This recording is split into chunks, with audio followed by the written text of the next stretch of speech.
सो Walter Lewin का hangover उतर गया हो तो एपिसोड 4 में वेलकम बैक। और इस एपिसोड में वी आर डूइंग क्वेश्चंस।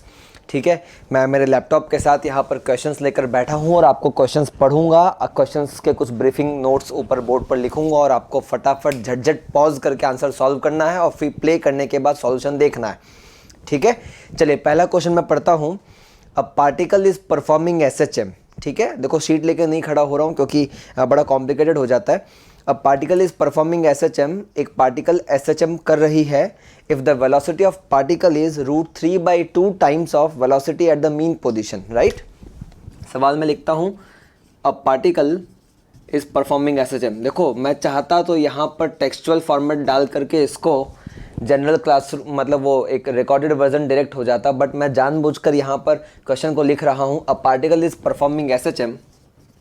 ठीक है, पार्टिकल क्या कर रही है, एसएचएम कर रही है। और फिर क्या कह रहा है, velocity of the particle, velocity of the particle, ठीक है, velocity of the particle is √3/2 times of the velocity of particle at mean position. At mean position एक पार्टिकल है, वो एसएचएम कर रहा है। Velocity of the particle is √3/2 times of the velocity of particle at mean position.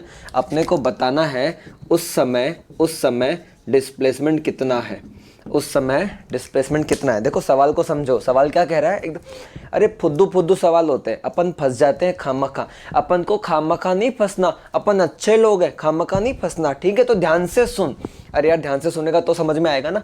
Particle SHM कर रही है, velocity of the particle is √3/2 times the velocity of particle at mean position. ठीक है, अच्छा अब अपन को डिस्प्लेसमेंट बताना है। राइट, फंडा क्लियर हो गया, सवाल समझ में आ गया।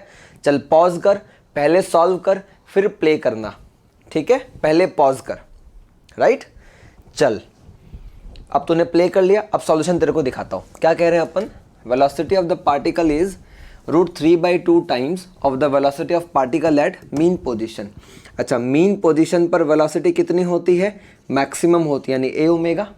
यानी इस समय जो वेलोसिटी दी हुई है वो कितनी दी हुई है, √3/2 टाइम्स ऑफ ए ओमेगा। यही हुआ मीनिंग। अब वेलोसिटी का फॉर्मूला क्या है, v = ω/√a² - x² होता है। क्योंकि डिस्प्लेसमेंट पूछा है तो दिमाग लगाना, वेलोसिटी और डिस्प्लेसमेंट का कोई इक्वेशन पता है तो ये पता है।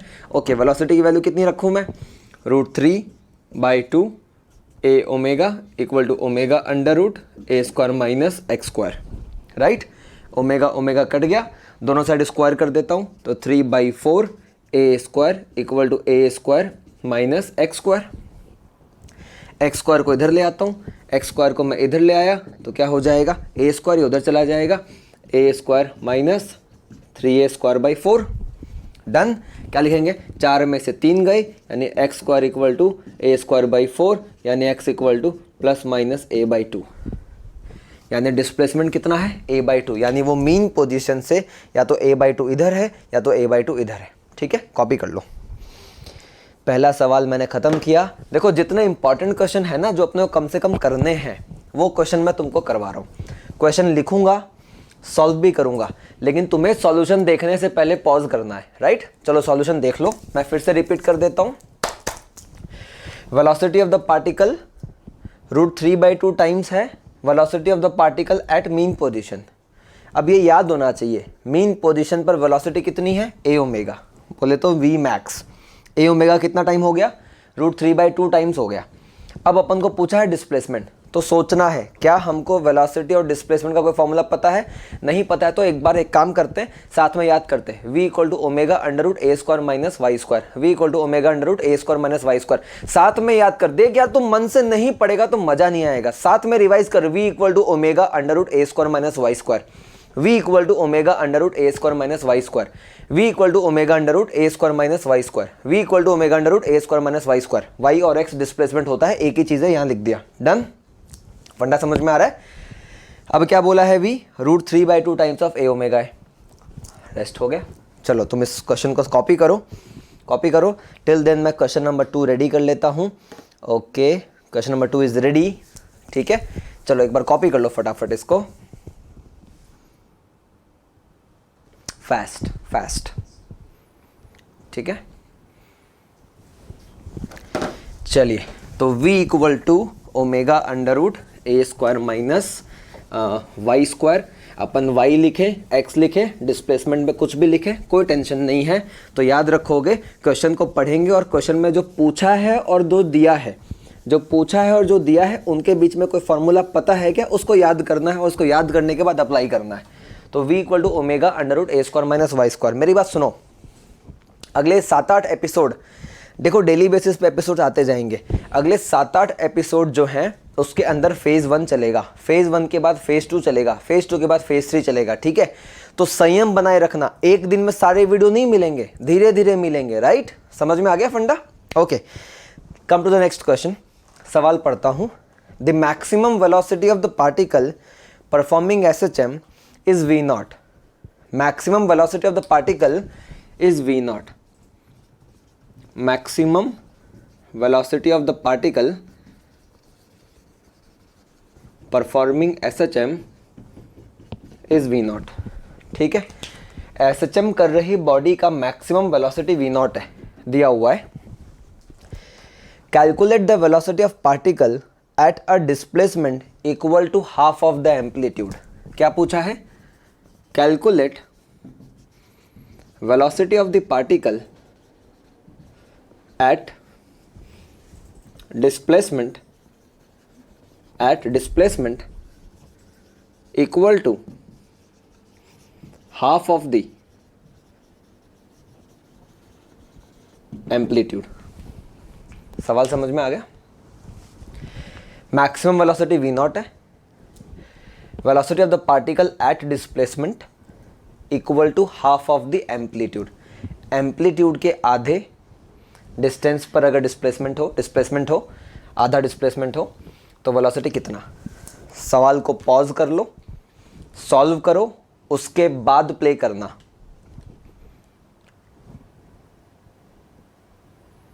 चलो प्ले कर लिया हमने, तुमने पॉज किया होगा, 30-40 सेकंड ले लो। ठीक है, मैक्सिमम वेलोसिटी वी मैक्स का फॉर्मूला क्या होता है? ए ओमेगा। राइट, अभी वी मैक्स कितना दिया है? वी नॉट दिया है, तो ए ओमेगा। ओमेगा क्या लिखूंगा? V naught by a. अब पूछा क्या है?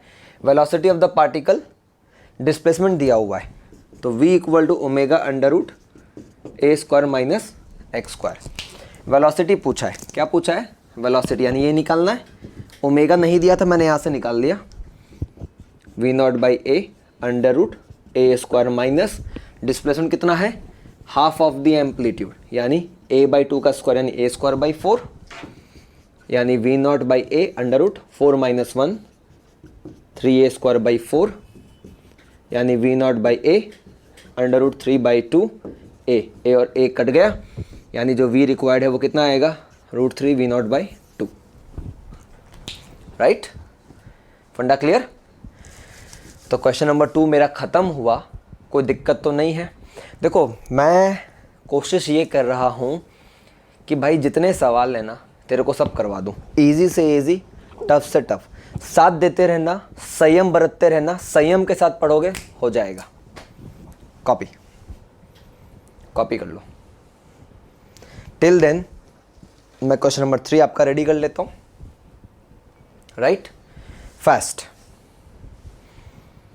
चलिए, अगर लिख रहे हो सॉल्यूशन तो पॉज करके लिख लो, मैं मिटा देता हूं। एंड याद रखोगे, सवाल में जो दिया है उसको सोचो और जो निकालना है उसको सोचो, और फिर सोचो क्या उन दोनों के बीच का कोई फॉर्मूला पता है, और अगर पता है तो उस फॉर्मूले को वहां पर लगा दो। Funda clear? राइट, चलिए क्वेश्चन नंबर 3 पढ़ता हूं आपके लिए। A particle is performing SHM. एक पार्टिकल एसएचएम कर रही है। Right, if acceleration is given by the equation. एक इक्वेशन दिया हुआ है, calculate time period of oscillation. ठीक है, सवाल को लिखते हैं अपन। A particle is performing SHM. अब ये बार बार लिखना बोरिंग लगता है, ठीक है, फिर भी खैर। अ पार्टिकल इज परफॉर्मिंग एसएचएम। एक पार्टिकल एसएचएम कर रहा है। It's acceleration is given by the equation.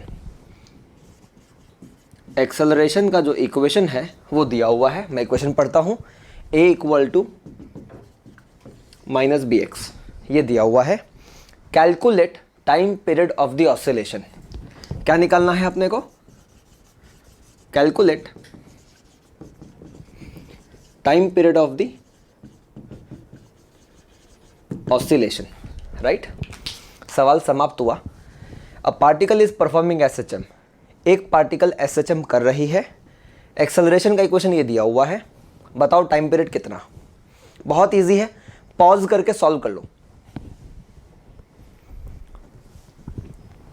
चलो प्ले किया, देख दिमाग नहीं लगाना है, इजी इजी सवाल होते हैं, नीट और जेई मेन में आ जाता है, राइट।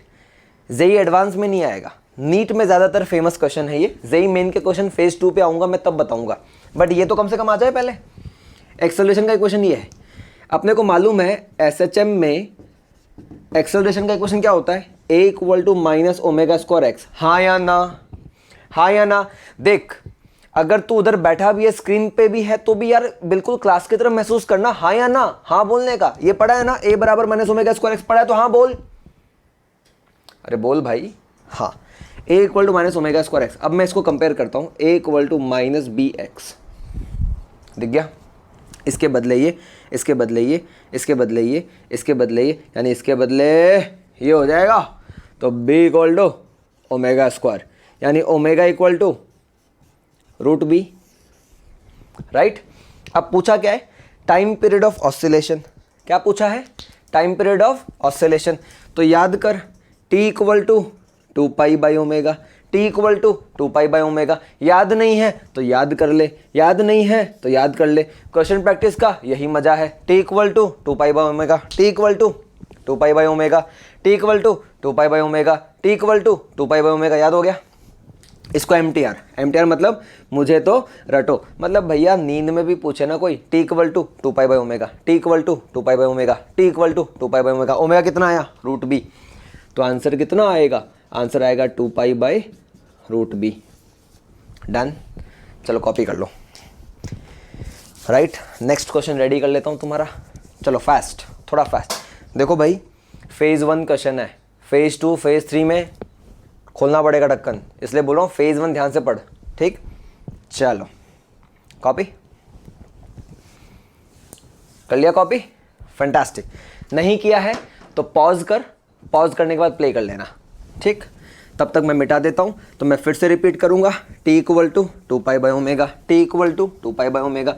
याद भी करता जा, T equal to 2 pi by omega, T equal to 2 pi by omega, T equal to 2 pi by omega, T equal to 2 pi by omega, T equal to 2 pi by omega, T equal to 2 pi by omega. याद हो गया? Next question पे आते हैं, right. Question number 4, question पढ़ता हूँ।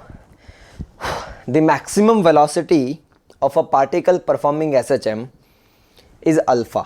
कुछ दिया हुआ है, the maximum velocity of a particle performing SHM is alpha and maximum acceleration is beta.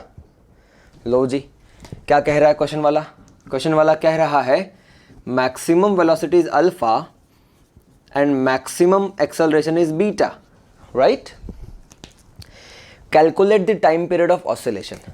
क्या बोला निकालने को? टाइम पीरियड ऑफ ऑसिलेशन कितना है? ध्यान दे सवाल पे। Maximum velocity alpha, maximum acceleration beta, maximum velocity alpha, maximum acceleration beta. तो टाइम पीरियड ऑफ ऑसिलेशन कितना? टाइम पीरियड ऑफ ऑसिलेशन कितना? पॉज कर, सॉल्व कर।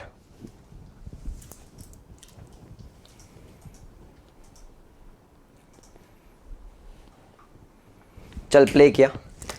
मैक्सिमम वेलोसिटी क्या लिखते हैं? V max equal to a omega. याद आ रहा है? देख, नहीं याद आए तो साथ में याद कर, v max a omega, v max a omega, v max a omega, v max a omega, v max a omega स्वाहा। कितना दिया? Alpha. A max omega square a, omega square a, omega square a, omega square a, omega square a. कितना? Beta. मैं क्या कहता हूँ, दोनों को एक काम में डिवाइड कर दो, तो a omega by a omega square, equal to alpha by beta, a cut जाएगा, ओमेगा ओमेगा कट जाएगा, यानी क्या बचेगा 1 by omega equal to alpha by beta, right. यानी omega is equal to beta by alpha, omega equal to beta by alpha. अपन ने अभी पढ़ा t equal to 2 pi by omega, T equal to 2 pi by omega, T equal to 2 pi by omega, omega के बदले क्या रख दूँ beta by alpha, यानी आंसर आ जाएगा 2 पाई अल्फ़ा बाई बीटा, राइट। ये आ गया टाइम पीरियड, ये क्वेश्चन भी हो गया। देखो सरल सरल सवाल हैं मगर कन्फ्यूजन हो जाता है पेपर में क्योंकि मेन टाइम पे फॉर्मूला याद नहीं आता, राइट। चलो नेक्स्ट क्वेश्चन पे चलते हैं, question number 5, right. Question number 5, question number 5 जो है थोड़ा सा इंटरेस्टिंग है। तो क्वेश्चन नंबर 5 को आगे बढ़ाने से पहले कुछ बात सिखाऊंगा, ये पॉज करके कॉपी कर लेना प्लेबैक करके पीछे, कोई बड़ी बात नहीं है, राइट।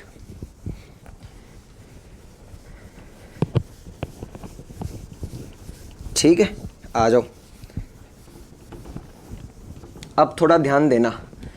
अब देखो मैं ये जो क्वेश्चन प्रैक्टिस है ना, इसमें कुछ कुछ बातें भी तुमको पुश करूंगा, कुछ कुछ बातें याद रखनी है, राइट। अब एक बात सिखा रहा हूँ, फेज। क्या सिखा रहा हूँ? फेज। फेज क्या बोलूँगा मैं? फेज मैं कहूँगा एसएचएम कर रही बॉडी का स्टेटस, एसएचएम कर रही बॉडी का स्टेटस। स्टेटस मतलब क्या होता है? मतलब वो कहाँ है, किधर जा रही है, मतलब पोजीशन एंड डायरेक्शन दोनों, पोजीशन एंड डायरेक्शन दोनों, पोजीशन एंड डायरेक्शन दोनों। अरे भाई तो इंग्लिश मीडियम का है ना, फिर भी हिंदी में लिखा कर, इंग्लिश मीडियम का हो फिर भी हिंदी में लिखना, क्योंकि अपनापन सा महसूस होगा, है ना, फीलिंग अपनेपन जैसी आएगी। तो मैं क्या कह रहा हूँ, फेज क्या है? फेजर एनालिसिस एक कॉन्सेप्ट है, वो मैं आगे चल के सिखाऊंगा फेज 2 शुरू करने से पहले। एसएचएम कर रही बॉडी का स्टेटस, स्टेटस मतलब पोजीशन एंड डायरेक्शन दोनों। जैसे एग्जांपल हमने जब डिस्प्लेसमेंट का इक्वेशन पढ़ा था तो y equal to a sine omega t plus phi, ख्याल आया?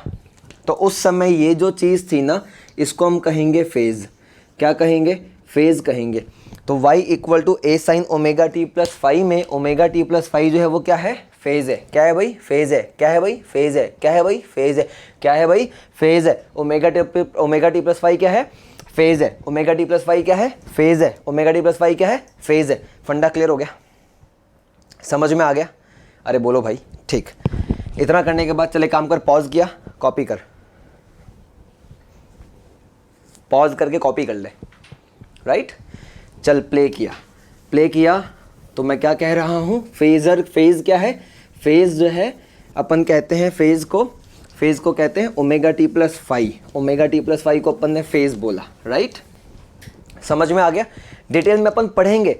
फेज 2 लेक्चर जब शुरू होंगे ऑसिलेशंस के, तो मैं आपको कैसे भी करके सिखाऊंगा फेजर एनालिसिस क्या है, तो अभी टेंशन मत ले, राइट। अब एक काम करते हैं, phasor axis, right. Phasor axis, अच्छा फेजर एक्सिस से पहले एक वर्ड सिखा देता हूँ, फेजर का मतलब क्या है, डिटेल बात बाद में करेंगे। देखो फेज अर, तू भी साथ में बोल, फेज अर यानी phase plus vector, phase plus vector, समझ गए? फेज प्लस वेक्टर का ले लिया अर। तो फेजर क्या है? Rotating vector. रोटेटिंग वेक्टर को अपन कहते हैं फेजर। रोटेटिंग वेक्टर को हम कहते हैं फेजर। रोटेटिंग वेक्टर को हम कहते हैं फेजर। रोटेटिंग वेक्टर हम कहते हैं फेजर, राइट। इतना समझ, डिटेल में पढ़ाऊंगा आगे, समझ में आ गया? अब इसको दिखाते कैसे, रिप्रेजेंट कैसे करते हैं, तो रिप्रेजेंट, अच्छा एक और बात सुन, फेजर काम कहाँ आएगा? मन में सवाल आया, कहाँ काम आएगा? कहाँ काम आएगा? सुन मेरी बात ध्यान से, कहाँ काम आएगा? जहाँ स्केलर को वेक्टर मानकर सॉल्व करेंगे मगर वो स्केलर रिपीटेटिव हो। नहीं बात समझ में आई? चैप्टर का नाम क्या है? ऑसिलेशन। पीरियोडिक मोशन SHM जो खुद को रिपीट करता हो, मतलब वो स्केलर जो खुद को रिपीट करता हो, उस स्केलर को वेक्टर मान के सॉल्व किया जा सकता है। यानी वहाँ यूज़ करेंगे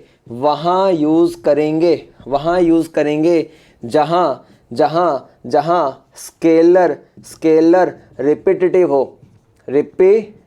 हो। कैसा हो भाई? वहाँ यूज़ करेंगे जहाँ स्केलर रिपीटिटिव हो एंड स्केलर को वेक्टर मानकर सॉल्व करेंगे। स्केलर को वेक्टर मानकर सॉल्व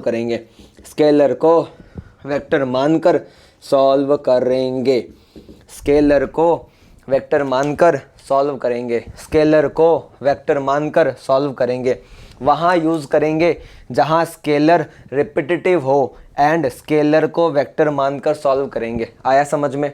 अभी समझाऊंगा कैसे यूज़ करेंगे, है ना। फिलहाल लिख लो, समझ में आ जाएगा, है ना।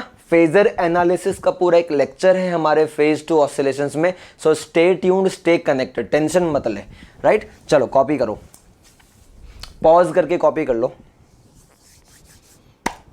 कर लिया कॉपी? अच्छा, हिंदी में मत जाना, वहाँ में चंद्रबिंदु है, जहाँ में चंद्रबिंदु है वो समझ जाना, ठीक है। चलो डन, ओके। चलिए, तो फेजर क्या है? रोटेटिंग वेक्टर को हम फेजर बोलेंगे।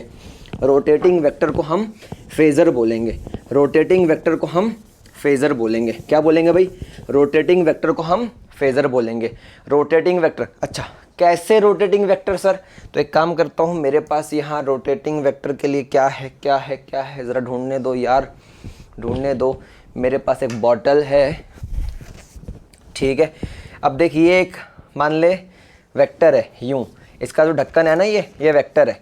पानी तो नहीं गिरता जी, ठीक है। अब ये इसकी एक्सिस हो गई। अब ये जो वेक्टर है ना, ये ऐसे रोटेट कर रहा है, ये ऐसे रोटेट कर रहा है, राइट। समझ में आ गया। तो ये जो है ना रिप्रेजेंटेशन, इसको बोलेंगे अपन रोटेटिंग वेक्टर। देखो, इसकी डायरेक्शन ये है, देखा, मगर ये एक ही जगह पे क्या कर रहा है? रोटेट कर रहा है। तो अपन इसको क्या बोलेंगे? अपन इसको फेजर बोलेंगे। क्या बोलेंगे भाई? फेजर बोलेंगे। अच्छा, अब मन में सवाल आता है, सर यूज़ कैसे करेंगे, है ना। एक एग्जांपल दिखाता हूँ। एग्जांपल दिखाने से पहले एक बात को समझ फेजर एक्सिस, ठीक है। फेजर एक्सिस कैसे बनाई? तो देखो, फेजर एक्सिस ऐसे बनाते हैं अपन। इसको बोला वाई एक्सिस, इसको बोला एक्स एक्सिस, ठीक है। जो प्लस एक्स है उसको मान लेंगे प्लस साइन थीटा। क्या मान लेंगे? Plus sine theta. जो माइनस एक्स है उसको मान लेंगे माइनस साइन थीटा। जो प्लस वाई है उसको मान लेंगे प्लस कॉस थीटा। जो माइनस वाई है उसको मान लेंगे माइनस कॉस थीटा। चलो मान लो, फटाफट मान लो, मन में याद करो। फेजर एनालिसिस डिटेल में पढ़ाऊंगा, टेंशन मत ले, फिलहाल इतनी चीज़ याद कर, है ना। जो प्लस एक्स है वो प्लस साइन थीटा, जो माइनस एक्स है वो माइनस साइन थीटा, जो प्लस वाई है प्लस कॉस थीटा, जो माइनस वाई है माइनस कॉस थीटा। याद हुआ? ठीक। अब सुन, इस तरीके से घूमना क्या कहलाता है? एंटी क्लॉकवाइज कहलाता है। क्या कहलाता है? Anti clockwise. क्या कहलाता है? Anti clockwise. मतलब घड़ी के अनुसार नहीं, घड़ी के विपरीत। घड़ी के अनुसार नहीं, घड़ी के विपरीत। क्या कहलाएगा? Anti clockwise. और एंटी क्लॉकवाइज होगा तो पॉजिटिव लेना है। एक बार के लिए याद कर, समझाता हूँ। एंटी क्लॉकवाइज होगा तो पॉजिटिव लेना है। अब याद कर, पहले लेक्चर में सिखाया था, distance is equal to speed into time.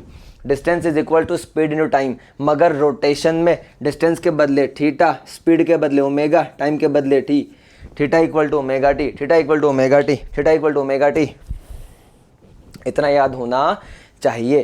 Theta equal to omega t. देखो भाई, तुमको नींद में कोई सुबह 4 बजे उठा के पूछे ना, theta equal to omega t, theta equal to omega t, theta equal to omega t, theta equal to omega t, फटाफट साथ में रिवाइज कर। थीटा इक्वल टू, देख उधर स्क्रीन के उधर बैठा है ना, टेंशन मत ले, समझ क्लास में बैठा है। Theta equal to omega t साथ में बोल, नहीं बोलेगा तो शार्प लग जाएगा, दिल पे मत लेना लेकिन लगेगा। Theta equal to omega t, theta equal to omega t, theta equal to omega t, theta equal to omega t. MTR कर ले।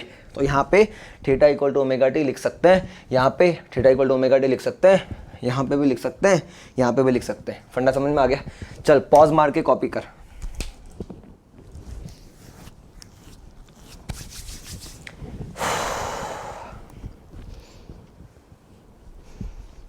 फास्ट कॉपी करो, फिर अपने को भी बहुत सारे सवाल करने हैं, दिलचस्प सवाल करने हैं, इंटरेस्टिंग सवाल करने हैं। फटाफट कॉपी मार लो।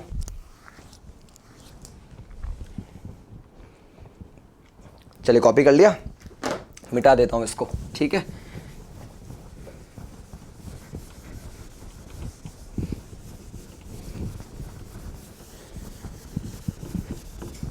डन। चलो अब एक चीज समझना, representation, representation of a phasor. एक फेजर को रिप्रेजेंट कैसे करेंगे तो ध्यान देना थोड़ा, ठीक है। मान ले मैंने कहा y equal to a sine omega t, इसको रिप्रेजेंट करना है तो पहले अपन ने एक्सिस बना ली, ठीक है। अच्छा एक बात बता, sine theta, sine theta, sine theta कहाँ होता है? यहाँ वहाँ तहाँ जहाँ, यहाँ वहाँ तहाँ जहाँ। ऑप्शन ध्यान से सुन, साइन थीटा प्लस है ना, प्लस है ना, कहाँ होता है? प्लस है ना, प्लस है ना, कहाँ होता है? साइन थीटा कहाँ होता है? यहाँ वहाँ तहाँ जहाँ, यहाँ होता है, यानी यहाँ पे प्लस साइन थीटा है ना। अब प्लस सेंटर को मार गोली, वो यहाँ पर है। अब देख सिर्फ ए को, तो क्या करेगा, यहाँ पर इस डायरेक्शन में एक एरो बनाना, जिसकी लेंथ क्या अज्यूम करेंगे? ए अज्यूम करेंगे। फंडा समझ में आ गया? इसको अपन कहते हैं रिप्रेजेंटेशन ऑफ अ फेजर। तो ये एक फेजर है जिसकी डायरेक्शन साइन ओमेगा टी है, मैग्नीट्यूड कितना है, लेंथ कितना है, ए है। आ गया समझ में? आ गया समझ में? डिटेल में करेंगे आगे, डिटेल में आगे करेंगे, यहाँ कुछ रिक्वायरमेंट है इसीलिए, है ना। अच्छा इसको करते हैं, y equal to a sine, अच्छा ए बहुत हुआ, एक काम कर b ले ले, sign omega t plus pi by 6।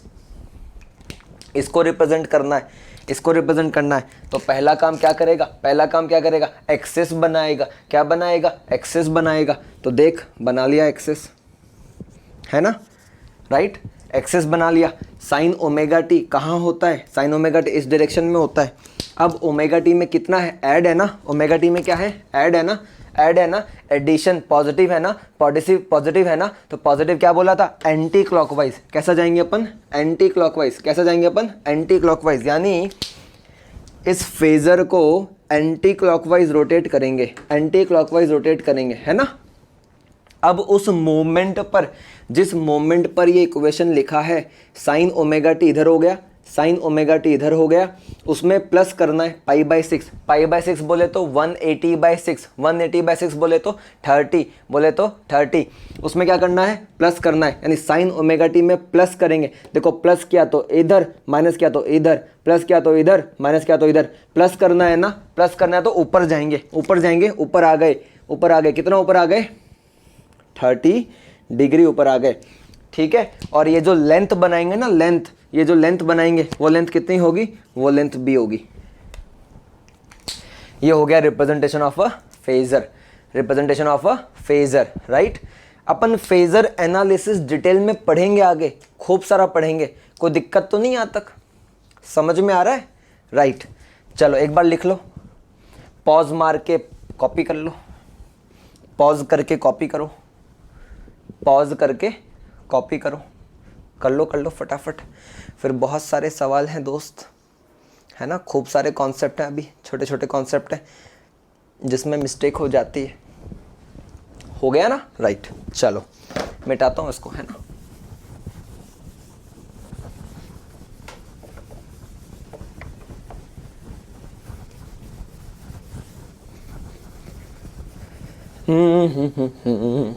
ला ला ला ला ला ला ला ला ला ला।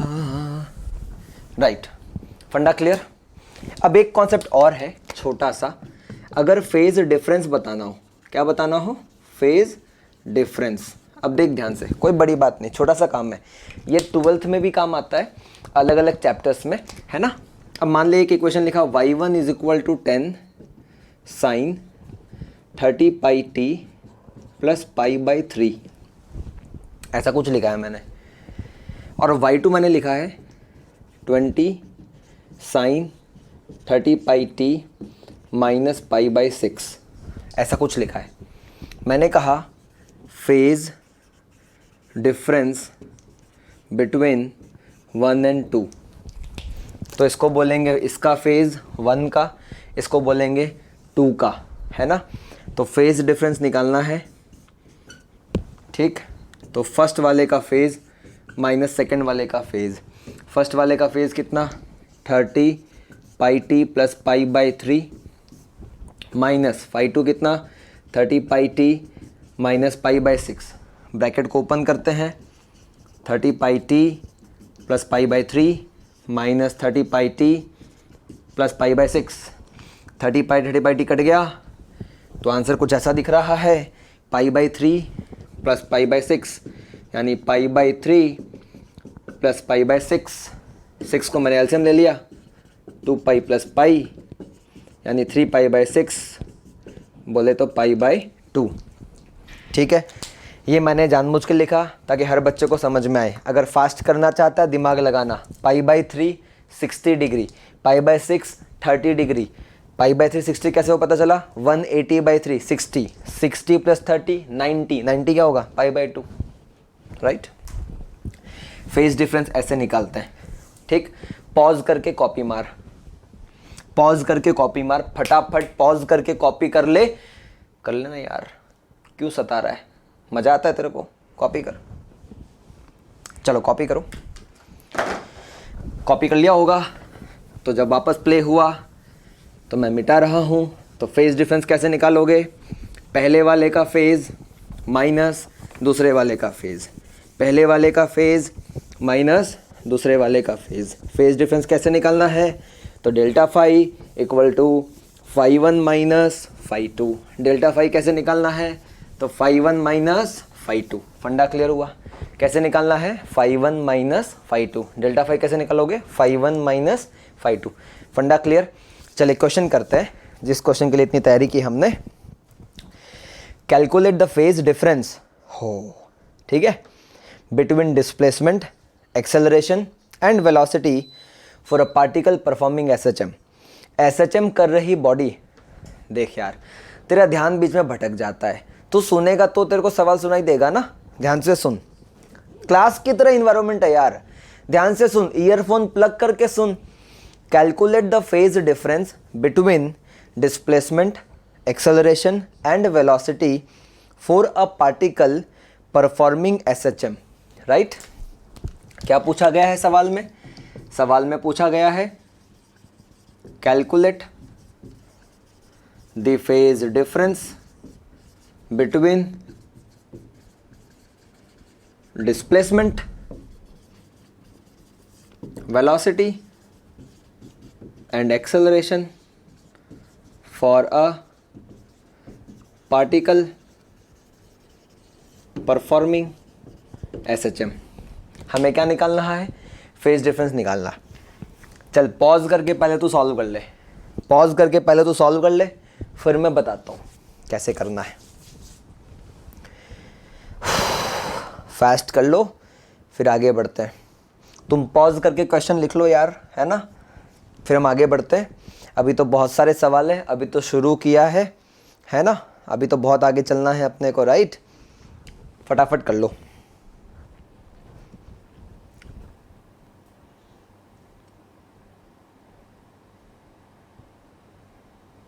ठीक है, चलो अभी करना कैसे है, हमें क्या करना है, फेज डिफरेंस बताना है डिस्प्लेसमेंट का। तो डिस्प्लेसमेंट का इक्वेशन क्या है, y equal to a sine omega t, standard equation हो गया।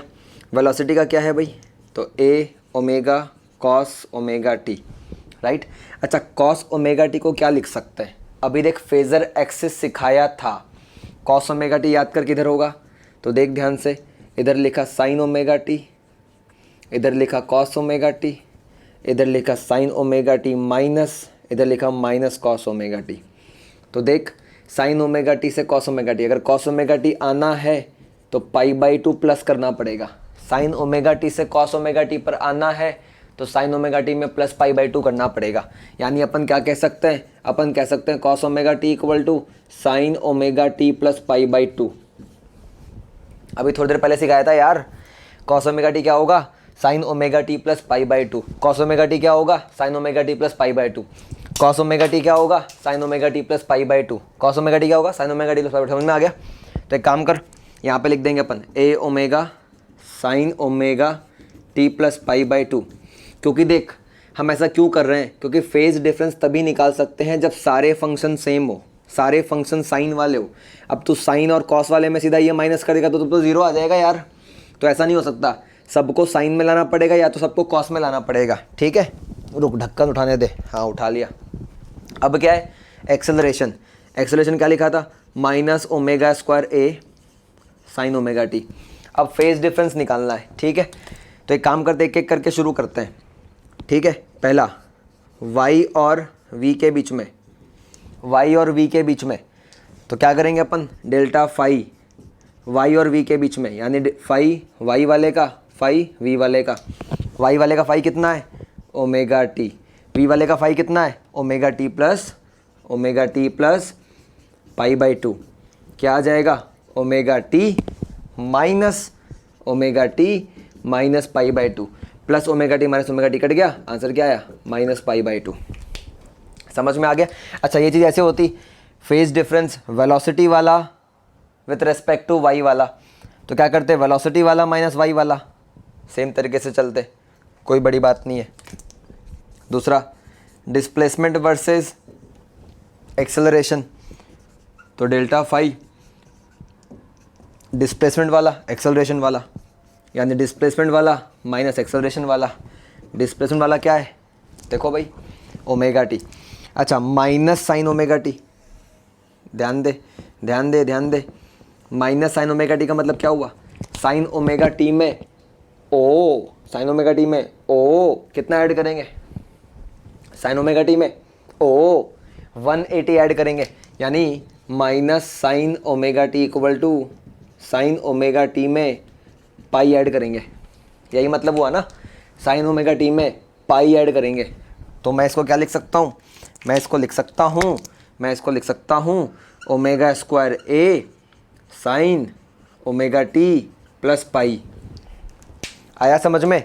तो y वाला कितना था, ओमेगा टी, ए वाला कितना है, ओमेगा टी प्लस पाई, omega T minus omega T minus pi cut गया, क्या आया, माइनस पाई। अब वैसे इन दोनों का निकाल लोगे, कर लोगे ना। चलो फटाफट कॉपी कर लो, फिर आगे बढ़ते हैं, है ना। तो देखो अगर सिंपल भाषा में मैं कहूँ तुमको एक बात, तो डिस्प्लेसमेंट और वेलोसिटी के बीच में 90 डिग्री का फ़र्क है। माइनस का मतलब लीडिंग और लैगिंग फैक्टर मैं तुमको आगे सिखाऊंगा, अभी ज़रूरत नहीं है। अभी तो सिंपल देखो, माइनस को भूल जाए एक बार के लिए, बात को समझ। वेलोसिटी, डिस्प्लेसमेंट और वेलोसिटी के बीच में 90 डिग्री का फ़र्क है। डिस्प्लेसमेंट और एक्सेलरेशन के बीच में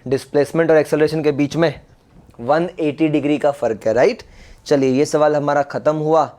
अब एक काम करो, अगले सवाल में बढ़ने से पहले पॉज करके ज़रा लिख लो, फटाफट पॉज करो, लिख लो, है ना। फटाफट लिख लो, एकदम स्पीड में लिखो, समझ में आ जाएगा। कोई बड़ी बात नहीं, बड़ी बात करते ही नहीं हम, एकदम इजी काम करते हैं, राइट। चलिए मैं मिटा रहा हूँ क्योंकि खूब सारे सवाल करने हैं, है ना। मेरी स्क्रीन पर खूब सारे सवाल हैं। इंजीनियर साहब ने आज इतने सवाल डाल दिए कि सर आज सारे करवा दो। अरे यार ठीक है, चलो कोई बात नहीं, ख़त्म कर ही लेंगे आज, कोई बड़ी बात नहीं है। तुम भी लग जाओ मेरे साथ, है ना, तुम लोग भी लग जाओ।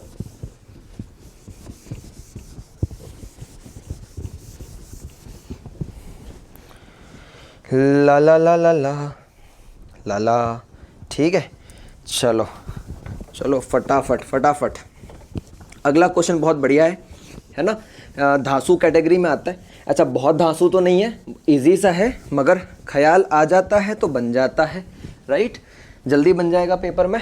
चलिए सवाल को पढ़ता हूँ, रेडी, आ जाओ, बैक टू द क्वेश्चन। सवाल को पढ़ता हूँ, ठीक है। Length of an SHM path, एक एसएचएम पाथ, इंजीनियर साहब एसी चालू करेंगे, थोड़ा वो फैन की स्पीड बढ़ाइए ना। हाँ राइट, तुमको बुरा तो नहीं लगता मैं ये तुम्हारे साथ ऐसे बात कर रहा हूँ रिकॉर्डिंग वर्जन में? तुम यार बुरा मत माना करो, अपने घर के हो तुम, है ना। अच्छा ये बात घर के बोल दी, एक बच्चा फ़ोन करता है, सर वीडियोस फ्री में दे दो, हम तो घर के हैं, है ना। तो एक काम कर, मेरे घर पे आ जा रहने के लिए, कोई दिक्कत नहीं। सूरत चला गुजरात में, है ना, कोई दिक्कत नहीं। कोटा का है तो भी डायरेक्ट ट्रेन चलती है ना, कोई बात नहीं। चला आ जा, back to the work. Length of an SHM path is 4 centimetre. SHM path का जो लेंथ है वो 4 सेंटीमीटर है। If time period of oscillation is 2 pi by root 3 second, oscillation का जो टाइम पीरियड है यानी यहाँ से शुरू किया वापस वहीं तक आएगा। देखो टाइम पीरियड का मतलब क्या होता है, जहाँ से शुरू किया वापस वहीं आ जाए। तो टाइम पीरियड ऑफ ऑसिलेशन कुछ दिया हुआ है। If numerical value of velocity and acceleration are equal, velocity और एक्सेलरेशन का न्यूमेरिकल वैल्यू इक्वल है, then calculate the displacement of the particle. अब पूरा सवाल मैं लिखता हूँ। सवाल क्या है, length of an SHM path is 4 centimetre. SHM path का लेंथ कितना है, 4 सेंटीमीटर है। Time period of oscillation is कितना था, मैं पढ़ लेता हूँ। हाँ, 2 पाई बाई रूट 3 सेकेंड ये दिया हुआ है। अच्छा, सवाल में ट्विस्ट क्या है, सवाल में ट्विस्ट ये है, if numerical value of velocity and acceleration is equal. Velocity और एक्सेलरेशन की न्यूमेरिकल वैल्यू इक्वल है तो आपको बताना है कैलकुलेट डिस्प्लेसमेंट ऑफ पार्टिकल। हमें पार्टिकल का डिस्प्लेसमेंट बताना है। सवाल मैं फिर से पढ़ता हूँ। Length of an SHM path is 4 centimetre.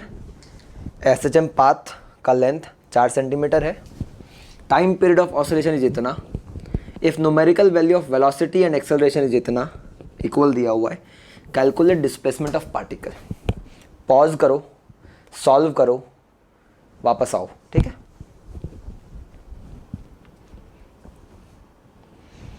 मेरे लिए तो नैनो सेकेंड बीता, तुमने प्ले कर लिया होगा, राइट। चलिए सॉल्व करते साथ में, कोई बड़ी बात नहीं है। Length of an SHM path 0 plus से माइनस से, राइट।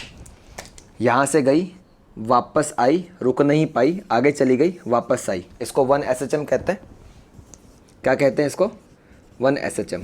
अच्छा, इसकी लेंथ क्या हो गई, A और A 2A, राइट। यानी लेंथ ऑफ SHM होता है 2A, राइट। यानी यहाँ पर तुमको 2A का वैल्यू 4 दिया हुआ है, यानी A का वैल्यू कितना हो गया, 4/2 बोले तो 2 सेंटीमीटर, राइट। ये मेरा काम हो गया, मुझे एम्पलीट्यूड मिल गया 2 सेंटीमीटर। अब सवाल में क्या कहा है, टाइम पीरियड ऑफ ऑसिलेशन जितना, टाइम पीरियड दिया हुआ है। अच्छा जी, T बराबर बोल 2 पाई बाई ओमेगा, तो T बराबर 2 पाई बाई ओमेगा, T बराबर 2 पाई बाई ओमेगा, यानी T कितना दिया है, 2 pi by root 3 equal to 2 pi by omega. 2 cut गया, पाई कट गया, बचपन जिंदगी गुजर गई पाई जोड़ने में, पाई कट गया, यानी रूट 3 इक्वल टू ओमेगा। यानी रूट 3 किसके बराबर है, ओमेगा के बराबर है। रूट 3 किसके बराबर है, ओमेगा के बराबर है। ओमेगा मिल गया, ए मिल गया। अब सवाल में मज़ा आएगा। सवाल क्या है, numerical value of velocity and acceleration is equal, ठीक है। Calculate displacement of particle. तो क्या मुझे कोई इक्वेशन पता है जिसमें वेलोसिटी और डिस्प्लेसमेंट आता हो, पता है यार, पता है। v equal to omega under root a square minus x square, ख्याल आ गया। न्यूमेरिकल वैल्यू ऑफ एक्सेलरेशन, अच्छा पूछा डिस्प्लेसमेंट है, तो क्या हमें कोई इक्वेशन पता है जिसमें एक्सेलरेशन और डिस्प्लेसमेंट आता है, पता है यार। a equal to minus omega square x, ख्याल आ गया। अब क्या कह रहा है क्वेश्चन वाला, दोनों का न्यूमेरिकल वैल्यू इक्वल है, यानी माइनस को गोली मार, दोनों की वैल्यू को इक्वेट कर दे, यानी omega under root a square minus x square is equal to, क्या लिखूं, omega square x, right. Omega omega cut गया, अब दोनों साइड स्क्वायर कर दो, तो a square minus x square equal to omega square x square, यही हुआ क्या, ज़रा ध्यान से देखो। ओमेगा ओमेगा कट गया था, स्क्वायर किया, a square minus x square equal to omega square x square. हमें वैल्यूज़ पता है, देखो वैल्यूज़ दी है ना, वैल्यूज़ दी है ना, समझ में आ रहा है?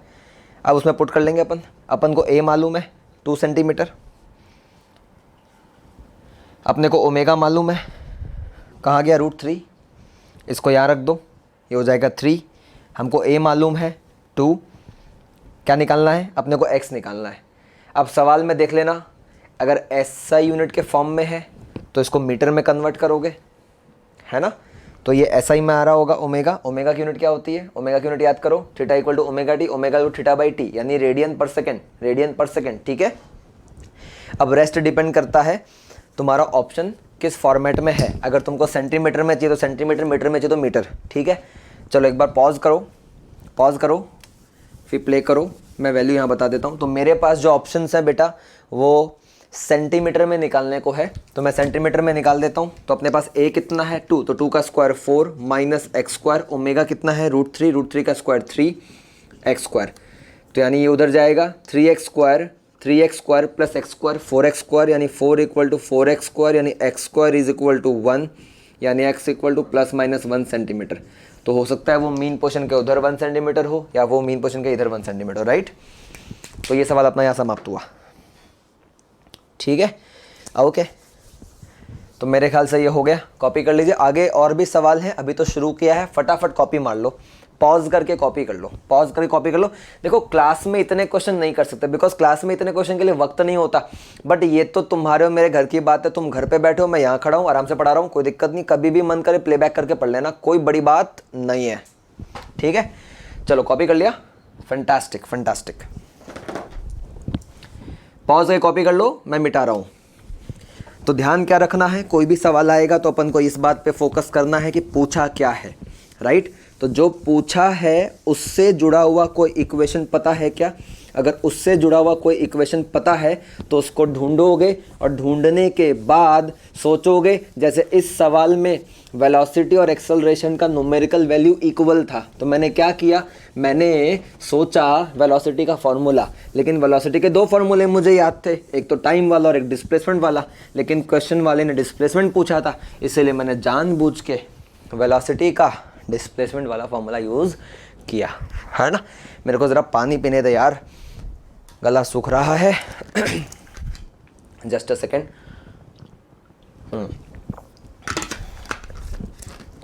Fantastic, let's get back to the question. अच्छा आगे बढ़ते हैं, उससे पहले एक कॉन्सेप्ट और, राइट। तो एक काम करेंगे, नोट करके लिखेंगे, है ना। अच्छा याद करो, हमने काइनेटिक एनर्जी का फॉर्मूला क्या पढ़ा था? हमने पढ़ा था half k a square minus x square. X y कुछ भी लिखो, डिस्प्लेसमेंट है, एक ही बात है। अच्छा हमने पोटेंशियल एनर्जी क्या पढ़ा था? Half k x square. अच्छा टोटल एनर्जी क्या पढ़ा था? हमने पढ़ा था half k a square, right. तो सीधी सी बात है, total energy is always kinetic energy plus potential energy, याद रहेगा। अच्छा अब इसमें सवाल क्या आता है? सवाल ये आता है fraction of kinetic energy with total energy, total energy के साथ काइनेटिक एनर्जी का फ्रैक्शन। तो काइनेटिक एनर्जी ये हो गया, तो क्या करोगे, half k a square minus x square by half k a square, half k cut जाएगा, यानी आंसर आएगा a square minus a square minus x square by a square 1 minus x square by a square.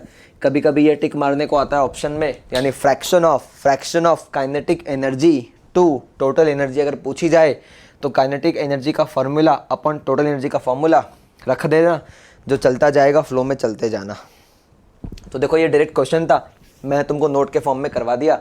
अगर यही चीज़ ऐसे पूछी जाए, fraction of potential energy with total energy, तो potential energy क्या होती है? हाफ के एक्स स्क्वायर और टोटल एनर्जी होती है हाफ के ए स्क्वायर, के हाफ कट गया, यानी क्या आएगा x square by a square. यानी मेरी बात ध्यान से सुन, काइनेटिक एनर्जी का fraction with total energy 1 minus x square by a square, fraction of potential energy with total energy x square by a square. यानी यहाँ पर 1 minus fraction of potential energy to total energy भी लिख सकते हैं, right. Pause करके copy कर, फिर सवालों का सिलसिला फिर से शुरू करेंगे in terms of energy. Energy के क्वेश्चन को पकड़ेंगे और फिर आगे बढ़ेंगे, है ना। कोई बड़ी बात नहीं है, बड़ी बात हम करते नहीं है क्योंकि हम बड़ी बात को छोटी कर देते हैं। फटाफट कॉपी कर, चलो कॉपी करो, सवाल शुरू करते हैं। देखो कुछ नहीं है, फेज 1 लेवल कर रहे हैं। फेज 1 लेवल में प्रैक्टिस ऐसी होती है। फेज 2 में दिमाग खराब होता है, फेज 3 में दिमाग खराब हो ही जाता है ना। फिर भी हम सॉल्व कर लेंगे, राइट। चलो मैं मिटा रहा हूँ। तो फ्रैक्शन कैसे निकालते हैं, जो पूछा गया है, यानी काइनेटिक एनर्जी का फ्रैक्शन पूछा है विद टोटल, तो काइनेटिक एनर्जी का फॉर्मूला अपॉन टोटल एनर्जी का फॉर्मूला करना है। कोई बड़ी बात नहीं है, राइट। चलो कॉपी कर लिया, back to the topic, back to the topic, ठीक है। तो क्वेश्चन करते हैं, जो भी क्वेश्चन हो। क्वेश्चन नंबर मुझे याद नहीं है, ठीक है, क्योंकि यहाँ पे रैंडम क्वेश्चन है मेरे पास, बहुत सारे क्वेश्चन है, ख़त्म कराना मुश्किल है, मगर जितने करवा सकता हूँ उतने करवा के भेजूँगा। सवाल पढ़ता हूँ। अ पार्टिकल इज़ परफॉर्मिंग एसएचएम, एक पार्टिकल एसएचएम कर रही है स्ट्रेट लाइन पर, हैविंग लेंथ 4 सेंटीमीटर, यानी एसएचएम पाथ दिया हुआ है। सवाल को ध्यान से सुन यार। एक पार्टिकल एसएचएम कर रही है स्ट्रेट लाइन पर जिसका लेंथ है 4 centimetre. If the kinetic energy and potential energy are equal, अगर काइनेटिक एनर्जी और पोटेंशियल एनर्जी इक्वल है तो बताओ पार्टिकल का डिस्प्लेसमेंट कितना। तो मैं सवाल को कहता हूँ, अब पार्टिकल लिखता हूँ, अब पार्टिकल इज परफॉर्मिंग एसएचएम, अब पार्टिकल इज परफॉर्मिंग एसएचएम। एक पार्टिकल एसएचएम कर रहा है, एक पार्टिकल एसएचएम कर रहा है किस पे, स्ट्रेट लाइन पर, और पाथ कितना दिया हुआ है, path length of SHM, path length of SHM दिया हुआ है 4 सेंटीमीटर, राइट। चलिए अब क्या है, काइनेटिक एनर्जी और पोटेंशियल एनर्जी इक्वल दिया हुआ है। क्या कह रहा है क्वेश्चन वाला, if kinetic energy is equal to potential energy, तो बताओ डिस्प्लेसमेंट कितना है। Then displacement of the particle कितना है, ठीक है। पॉज करके सॉल्व करो, पॉज करके सॉल्व करो।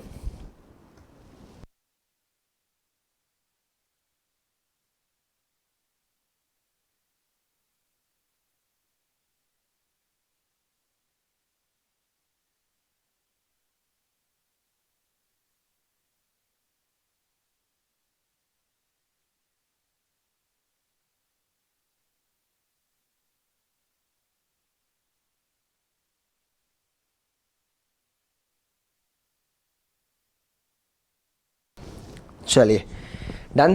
तो आई थिंक ये हो गया होगा। अभी क्या करना है, kinetic energy equal to potential energy, कोई बड़ी बात नहीं है। Kinetic energy is equal to potential energy दिया हुआ है, डिस्प्लेसमेंट पूछा है ना, तो कौन सा फॉर्मूला सोचेंगे जिस फॉर्मूले में डिस्प्लेसमेंट आता है। तो काइनेटिक एनर्जी का कौन सा फॉर्मूला, तो half k a square minus x square, potential energy half k x square cut गया, a square minus x square equal to x square, यानी a square equal to 2x square, यानी a square equal to 2x square. क्या पूछा है, क्या पूछा है, displacement पूछा है, डिस्प्लेसमेंट पूछा है। डिस्प्लेसमेंट सॉल्व करने से पहले पाथ लेंथ 4 दिया हुआ है, पाथ लेंथ 4 दिया हुआ है, पाथ लेंथ 4 दिया हुआ है, इसका मतलब क्या हुआ, याद करो 0 प्लस ए माइनस ए, इसको पाथ लेंथ कहते हैं। यानी 2a होता है पाथ लेंथ, यानी कितना है यहाँ 4, यानी a इक्वल टू कितना बोलेंगे अपन, 2 centimetre is the path length, 2 centimetre is the path length, यानी 2 का square 4, 4 equal to 2x square, 4/2 is 2, 2 equal to x square, यानी x equal to plus minus √2 centimetre, है ना। यानी मीन पोर्शन के इधर या तो मीन पोर्शन के इधर √2 सेंटीमीटर पर ये परिस्थिति आ सकती है। आई बात समझ में। चलिए ये सवाल हमारा ख़त्म हुआ। अगला सवाल, अगला सवाल पॉज करके कॉपी करो, पॉज करके कॉपी करो। मेरे ख्याल से ये मेथड बहुत अच्छा लग रहा होगा तुमको सॉल्व करने का, मज़ा आ रहा है ना। मुझे बहुत मज़ा आ रहा है यार, मैं सच कह रहा हूँ, इतना मज़ा मुझे क्लासरूम में आता है। क्लासरूम सेंटर्स हमारे सूरत में है, सूरत में 5 जगह हैं, व्यारा है, वलसाड़ है, गुजरात में 6 रखे हम, और मैं कम से कम 2-3 ब्रांच पे पढ़ाता हूँ। तो तेरे को मन करे कि सर मैं कोटा का बच्चा हूँ, आपसे रूबरू पढ़ना है, तो बिना टेंशन के ट्रेन पकड़, पापा मम्मी को बोल सूरत चले आ, हमारे नंबर्स हमारे वेबसाइट पे हैं, कभी भी फ़ोन करना, राइट। और अगर इतना नहीं तेरे को लगे यार सर से अपन को लाइव पढ़ना है, तो हम लाइव भी आते हैं, तो हमारे जो लाइव स्ट्रीमिंग कोड हैं वो हमारी वेबसाइट पे मिल जाएंगे। तुमको लगना है पूरी फिजिक्स मेरे को सर से पढ़नी है तो हमारी वेबसाइट premiumvikas.com पर जा, वहाँ पर कंप्लीट फिजिक्स परचेज कर ले। वीडियोस हर हफ्ते अपलोड होते रहते हैं, पूरे साल भर में पूरा कोर्स आ जाएगा। बिंदास तू बड़े लेवल पे जेईई नीट रैंक ले आएगा। ट्रस्ट मी, जितने एपिसोड तूने देख लिए हैं अब तक एहसास हो गया होगा कि साला ये बंदे को कुछ आता तो है ना। चलिए वो अलग बात है, थोड़ा ब्रांडिंग एंड प्रमोशन करना पड़ता है, थोड़ा कंपनी का प्रेशर होता है, राइट। चलिए वो मेरा काम खत्म हो गया, तो back to the topic. I think तुमने इसको कॉपी कर लिया होगा, ठीक। चलिए इसको मैं मिटा देता हूँ, आगे बढ़ते हैं और आगे बढ़ने के बाद अगला सवाल करते हैं। तो ध्यान क्या देना है, ध्यान ये देना है कि क्वेश्चन में दिया हुआ क्या है और पूछा क्या है, दिया हुआ क्या है और पूछा क्या है, राइट, ठीक है। तो मेरी बात ध्यान से सुनो और बहुत समझो। अगला सवाल करते हैं, रेडी हो जाओ। Force constant of two spring, दो स्प्रिंग का जो फोर्स कांस्टेंट है वो K1 और K2 दिया हुआ है। बोथ आर कंप्रेस्ड, दोनों को कंप्रेस किया गया। Till their elastic potential energy becomes equal, जब तक उनकी इलास्टिक पोटेंशियल एनर्जी इक्वल ना हो जाए। Calculate the ratio of the restoring force. बहुत वाहियात सवाल, बहुत फुद्दू सा सवाल, लेकिन क्या है, मेरे बहुत सारे अच्छे बच्चे इसको गलत कराते हैं। तो सवाल को मैं पढ़ता हूँ, पूरा लिखता हूँ। Force constant of two springs is K1 and K2, ठीक। दो स्प्रिंग के force constant K1 and K2 है, ठीक। Both springs are compressed till their elastic potential energy becomes equal. Find ratio of their force constant. उनके force constant का ratio निकालिए। I think I should change the marker, बदल लिया। टन है। हाँ, सवाल पढ़ो। Force constant of two spring is K1 and K2. Both springs are compressed till their elastic potential energy becomes equal. Find ratio of their force constant. उनके force constant का ratio बताओ। पॉज करके सॉल्व करो, चलिए अब play कर लो, है ना। क्या कहा है अपने को, तब तक कंप्रेस किया गया जब तक उनके इलास्टिक पोटेंशियल एनर्जी इक्वल नहीं होता है। तो स्प्रिंग के लिए इलास्टिक पोटेंशियल एनर्जी क्या होता है, हाफ kx²। तो पहली स्प्रिंग का कंडीशन ये हो गया, ठीक है। अब देखो लिख दूं, ये दूसरी का ये हो जाएगा हाफ K2x²। हाफ कट गया, यानी K1x1² इक्वल टू K2x2², यानी K1/K2 इक्वल टू x2² यही हुआ ना। K1/K2 equal to x2² force constant का रेशियो क्या आएगा, डिस्प्लेसमेंट का स्क्वायर आ जाएगा। क्या आ जाएगा, डिस्प्लेसमेंट का स्क्वायर, ठीक। अब मेरी बात ध्यान से सुनना, सवाल में एक बात और कही गई थी। Force constant of two spring K1 K2 है, दोनों को हमने कंप्रेस किया जब तक उनकी पोटेंशियल एनर्जी इक्वल ना हो जाए। Calculate the ratio of restoring force. Find the ratio of their force constant नहीं, रेस्टोरिंग फोर्स पूछा है, it was my mistake. Find the ratio of there restoring force, है ना। मैं वही सोचूं कि K1 K2 क्यों पूछ रहा है, वो तो यहीं दिख रहा है मेरे को। तो रेस्टोरिंग फोर्स का रेशियो पूछा है, राइट। तो अभी रेस्टोरिंग फोर्स क्या लिखेंगे अपन, F1/F2 equal to -K1x1 -K2x2, right. Minus कट गया, यानी F1/F2 equal to K1/K2। K1 और K2 तो दिया हुआ था, x1 x2 नहीं दिया हुआ था, यानी क्या करेंगे अपन इसको यूज़ करेंगे। कैसे यूज़ करेंगे, x1² इक्वल टू ऊपर नीचे कर दिया, यानी K2/K1, यानी x1/x2 इक्वल टू √K2/√K1। समझ में आ गया। यानी यहाँ पर K1/K2 इंटू x1/x2 क्या लिखेंगे, √K2/K1। क्या लिखेंगे, √K2/K1। अब मेरी बात ध्यान से सुन, अगर ये K1 रूट के अंदर जाएगा तो क्या रहा होगा, K1 स्क्वायर रहा होगा। ये K2 अंदर जाएगा तो क्या रहा होगा, K2 स्क्वायर हो जाएगा। समझ में आ रहा है? यहाँ पर K2 कट गया, K1 कट गया, यानी आंसर क्या बचेगा, अंडर रूट K1/K2, है ना। सवाल को ध्यान से पढ़ना है, रिस्टोरिंग फोर्स पूछा था, राइट। चलो डन, ये हमारा ख़त्म हुआ। अगला सवाल, दिलचस्प सवाल, मेरे दिल के बहुत करीब, दिल का टुकड़ा है मेरा, है ना। ये कॉपी करो। ये मेथड समझ में आ रहा है ना। देखो यार, फेज़ 1 के लेवल के क्वेश्चंस कर रहे हैं, ट्रिकी नहीं होते, इजी होते हैं, फार्मूला बेस्ड होते हैं। सही समय पर सही फार्मूला याद आ जाए तो एसएचएम में वाह वाह है, ज़िंदगी मौज की है। फिलहाल कॉपी कर लो, ठीक है, पॉज करके कॉपी कर लो, पॉज करके कॉपी कर लो।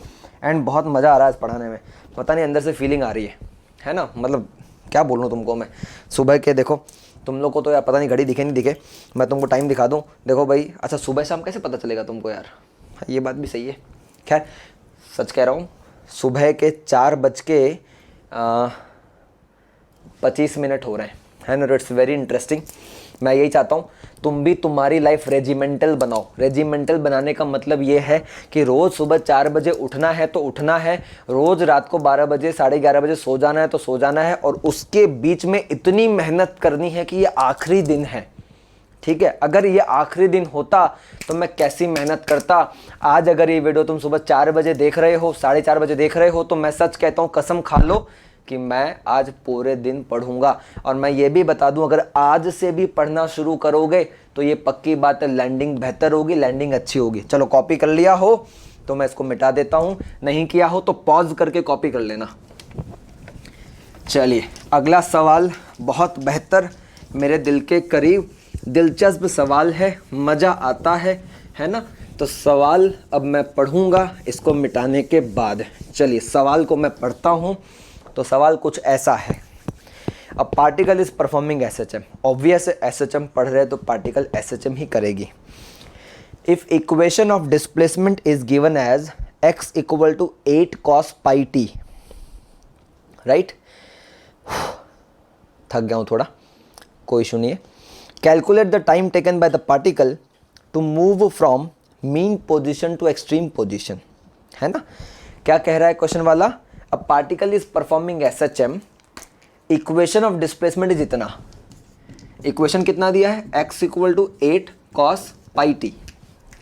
क्या दिया है, 8 cos πt इक्वेशन दिया है। Calculate the time taken by the particle to move from mean position to extreme position. क्या निकालना है, calculate the time taken by particle to move from mean position to extreme position, है ना। देखो क्या होता है, ये सवाल डिफिकल्ट नहीं है, राइट मोमेंट पे राइट आइडिया क्लिक हो जाए तो बहुत इजी है, ठीक है।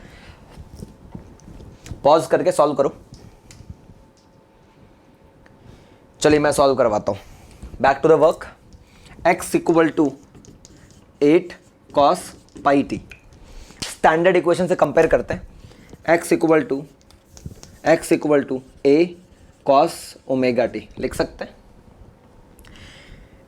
टक टक टक टक टक टक टक टक टक टक टक टक, क्या समझ में आया, ओमेगा = पाई, ओमेगा = पाई, t = 2π/ω, t = 2π/ω, तो ओमेगा = 2π/t, तो 2π/t = पाई, पाई पाई कट गया, जीवन लगा था जोड़ने में, पाई पाई कट गया, यानी 2/t = 1, यानी t = 1/2 second.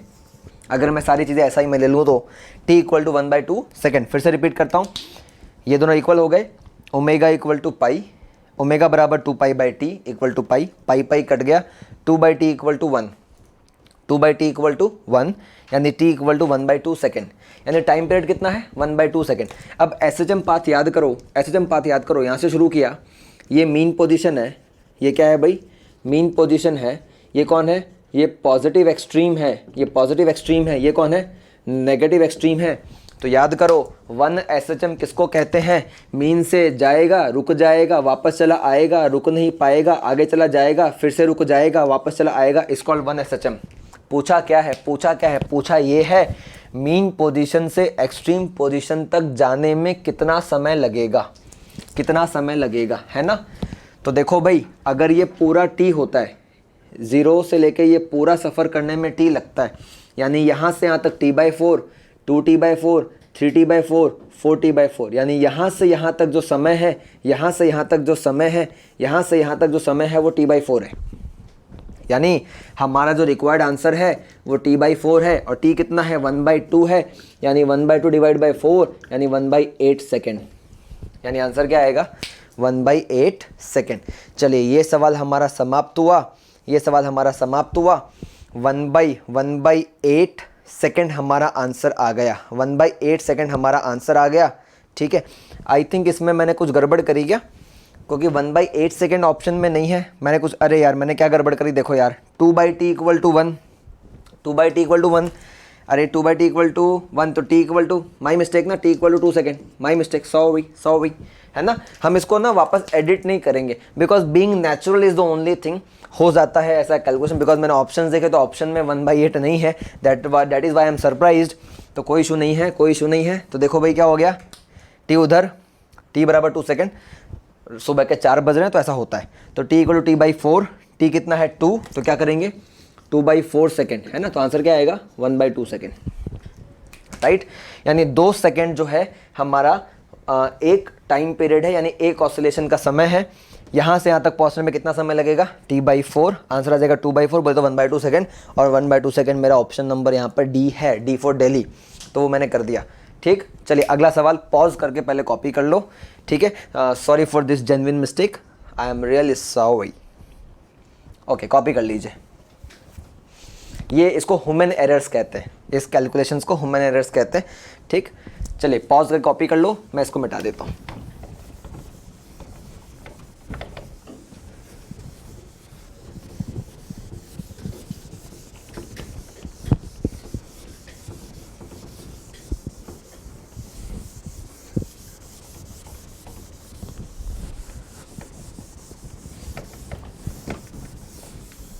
Fantastic, next question की तरफ बढ़ते हैं। I should replace the black marker, and चलो दोनों ही रिप्लेस कर लेते हैं, कोई समस्या नहीं है।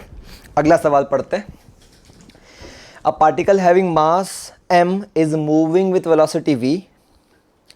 एक पार्टिकल है जिसका मास m है और वेलोसिटी v से वो चल रहा है। Strike from spring, then calculate the compression in the spring. सवाल क्या है आपको समझ में आया मैं क्या कहता हूं, मैं सवाल को लिखता हूं। A particle having mass m, ठीक है, is moving with velocity v, velocity v से वो चल रहा है। Strike from spring, strike to a spring, एक स्प्रिंग को स्ट्राइक करता है। देन कैलकुलेट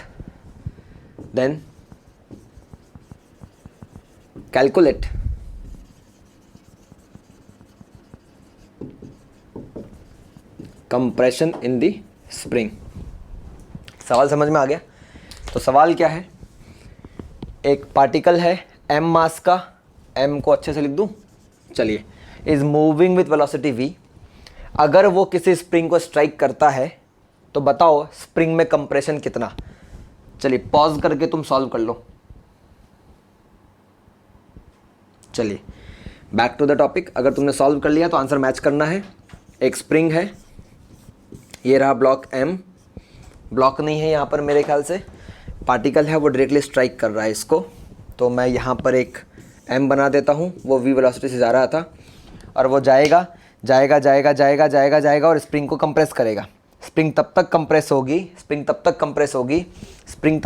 होगी जब तक मास की काइनेटिक एनर्जी स्प्रिंग की पोटेंशियल एनर्जी के बराबर ना हो जाए, है ना। यानी मास अगर उधर से आ रहा है, ये स्प्रिंग है, स्प्रिंग रोकने की कोशिश कर रहा है और यहाँ आके रुक गया, यानी उस समय टोटल मास की काइनेटिक एनर्जी किस में कन्वर्ट हो गई, स्प्रिंग की पोटेंशियल एनर्जी में कन्वर्ट हो गई, राइट। तो क्या करेंगे अपन, मास की kinetic energy is equal to spring की पोटेंशियल एनर्जी से इक्वेट कर देंगे। हाफ कट गया मास दिया हुआ था, v दिया हुआ था, कंप्रेशन पूछा है यानी x square is equal to m v square by k, यानी x equal to under root m by k into v. चलिए ऑप्शन देख लेते हैं एक बार, ऑप्शन देख लेते हैं। Under root m by k into v is the option here, और वो दिया हुआ है, ठीक है, ए ऑप्शन है, पहला ऑप्शन नहीं है। एकदम ईजी है, कोई बड़ी बात नहीं है, एकदम सरल सवाल हम कर रहे हैं, बिल्कुल भी मुश्किल नहीं है, राइट। चलिए पॉज करके आप कॉपी कर लीजिए, मैं इसको मिटाने की तैयारी करता हूँ, है ना। पॉज कर लो और कॉपी कर लो। चलिए बैक टू द स्क्रीन। तो किया मैंने यहाँ पर एनर्जी को कंजर्व किया। एनर्जी को कंजर्व कैसे किया, तो जो ब्लॉक की काइनेटिक एनर्जी थी, जो ब्लॉक की काइनेटिक एनर्जी थी वो कन्वर्ट हो गई स्प्रिंग की पोटेंशियल एनर्जी में, वो कन्वर्ट हो गई स्प्रिंग की पोटेंशियल एनर्जी में। ब्लॉक की काइनेटिक एनर्जी कन्वर्ट हो गई स्प्रिंग की पोटेंशियल एनर्जी में। Let's move to the next question, let's move to the next question. ध्यान से देखोगे, सुनोगे पहले। The total kinetic energy of a particle performing SHM is E. Total kinetic energy क्या दी हुई है, ई दी हुई है। Calculate the value of kinetic energy and potential energy at displacement x equal to a by 2, है ना। चलो ध्यान देना थोड़ा सा, क्या बोला गया है, टोटल एनर्जी। सवाल क्या है, टोटल एनर्जी ना, टोटल एनर्जी नहीं, टोटल काइनेटिक एनर्जी, है ना। तो सवाल को ध्यान से पढ़ेंगे अपन। Total kinetic energy of a particle,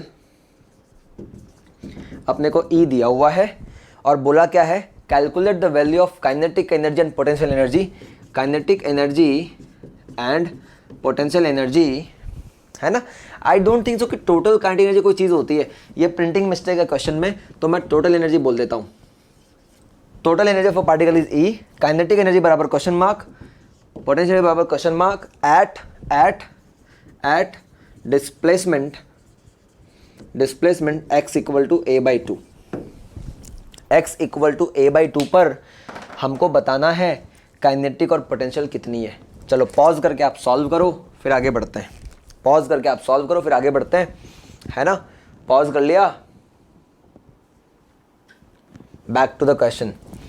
total energy E है, टोटल एनर्जी का फॉर्मूला होता है हाफ के a स्क्वायर, राइट, हो गया। अब सवाल क्या है, काइनेटिक एनर्जी बताना है x equal to a by 2 पर। तो काइनेटिक एनर्जी का फॉर्मूला क्या होता है, डिस्प्लेसमेंट वाला, हाफ के a square minus x square, यानी हाफ के a स्क्वायर, x कितना a बाई 2 यानी a स्क्वायर बाई 4। फंडा क्लियर हुआ, यानी हाफ के 4 माइनस 1 3a स्क्वायर बाई 4। फंडा क्लियर। मैं 3 बाई 4 को आगे लिख लूँगा, 3 बाई 4 इंटू हाफ के a स्क्वायर। देखो दिख रहा है क्या, 3 बाई 4 को आगे लिख लिया। और अगर मैं तुमको बड़ी चालाकी से पूछूं पहचान कौन, तो पहचान ये है इसकी, क्योंकि E इक्वल टू हाफ के स्क्वायर, यानी काइनेटिक एनर्जी की जो वैल्यू है वो आ जाएगी 3 बाई 4 E, राइट। लगे हाथ पोटेंशियल एनर्जी भी कर लेते हैं। तो potential energy equal to half k x square formula है, अभी तो काफ़ी हो गया, बार बार रिवाइज कर लिया है। तो हाफ के एक्स कितना, a बाई 2 का स्क्वायर, यानी हाफ के a स्क्वायर बाई 4, 1 बाई 4 को आगे लिखा, हाफ के a स्क्वायर, हाफ के a स्क्वायर की वैल्यू e, क्योंकि यहाँ पे लिखी है अपन ने, यानी e बाई 4। और देखो सीधी सी बात है, अगर ऐसे भी नहीं करते तो kinetic energy plus potential energy total होती है ना।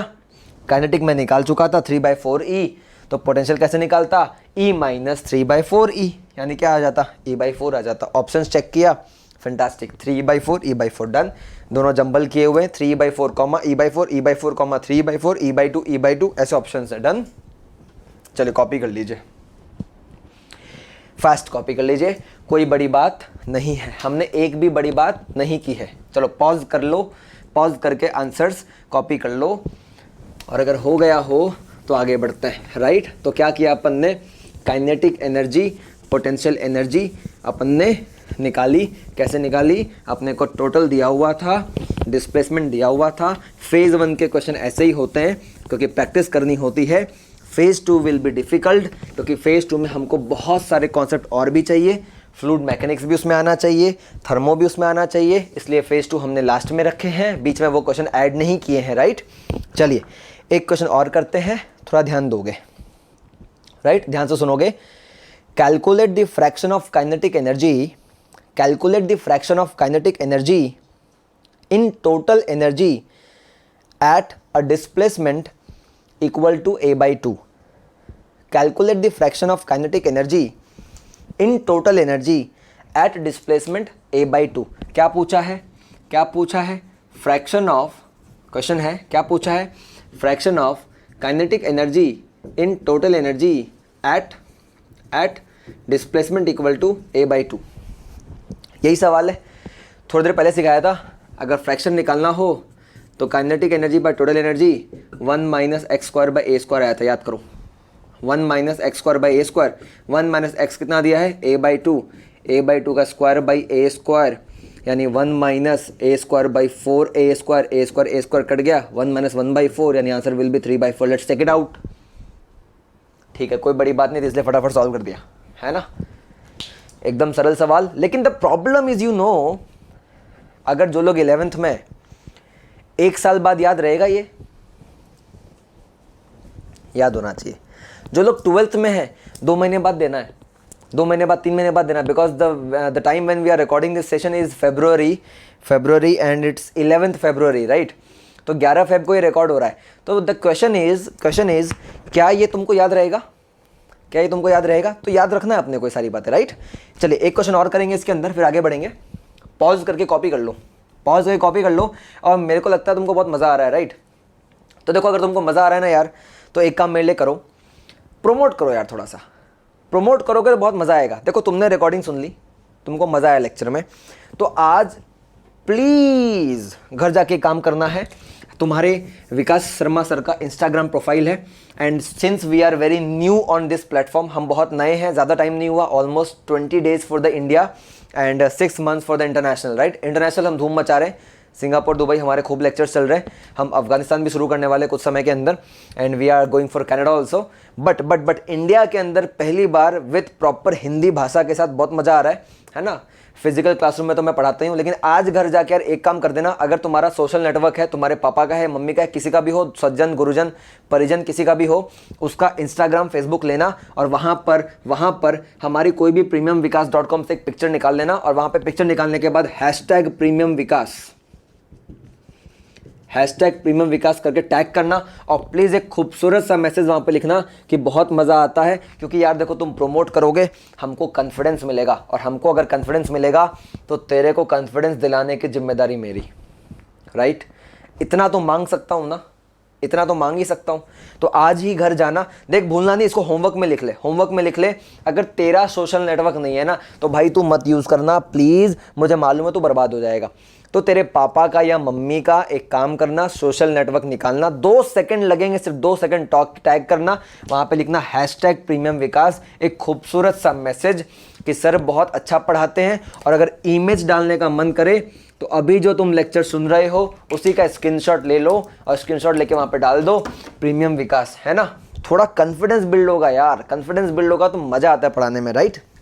चलिए नेक्स्ट क्वेश्चन, कॉपी कर लिया है तुमने, कॉपी कर लिया है, तो नेक्स्ट क्वेश्चन पे आते हैं। और नेक्स्ट क्वेश्चन पे आते ही मन में एक सवाल आता है कि भाई क्वेश्चन तगड़ा आएगा, लेकिन अभी नहीं आएगा, फेज़ 2 में आएगा। फेज़ 1 के क्वेश्चन ऐसे ही होते हैं, ठीक? आ जाओ, सवाल को मैं पढ़ता हूँ। The displacement of the particle performing, देखो मज़ा तो आ रहा है ना?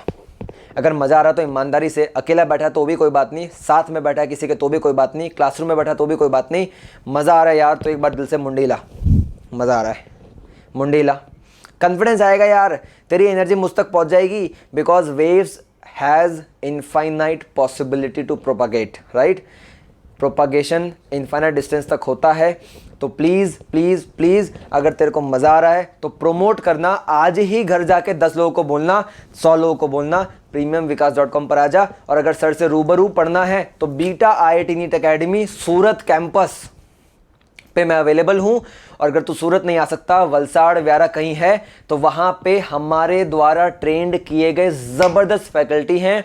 हम भरूच में भी अवेलेबल हैं, हम व्यारा में हैं, हम वलसाड़ में, हम बहुत सारी स्कूलों में अवेलेबल हैं।